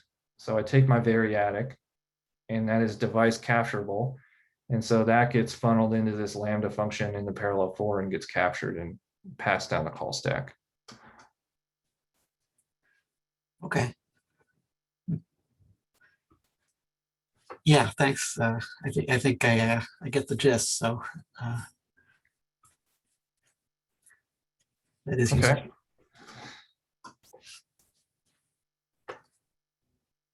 All right. Looks like it's mostly CoPA folks left. Well, if there are no more questions, we can close out a little early.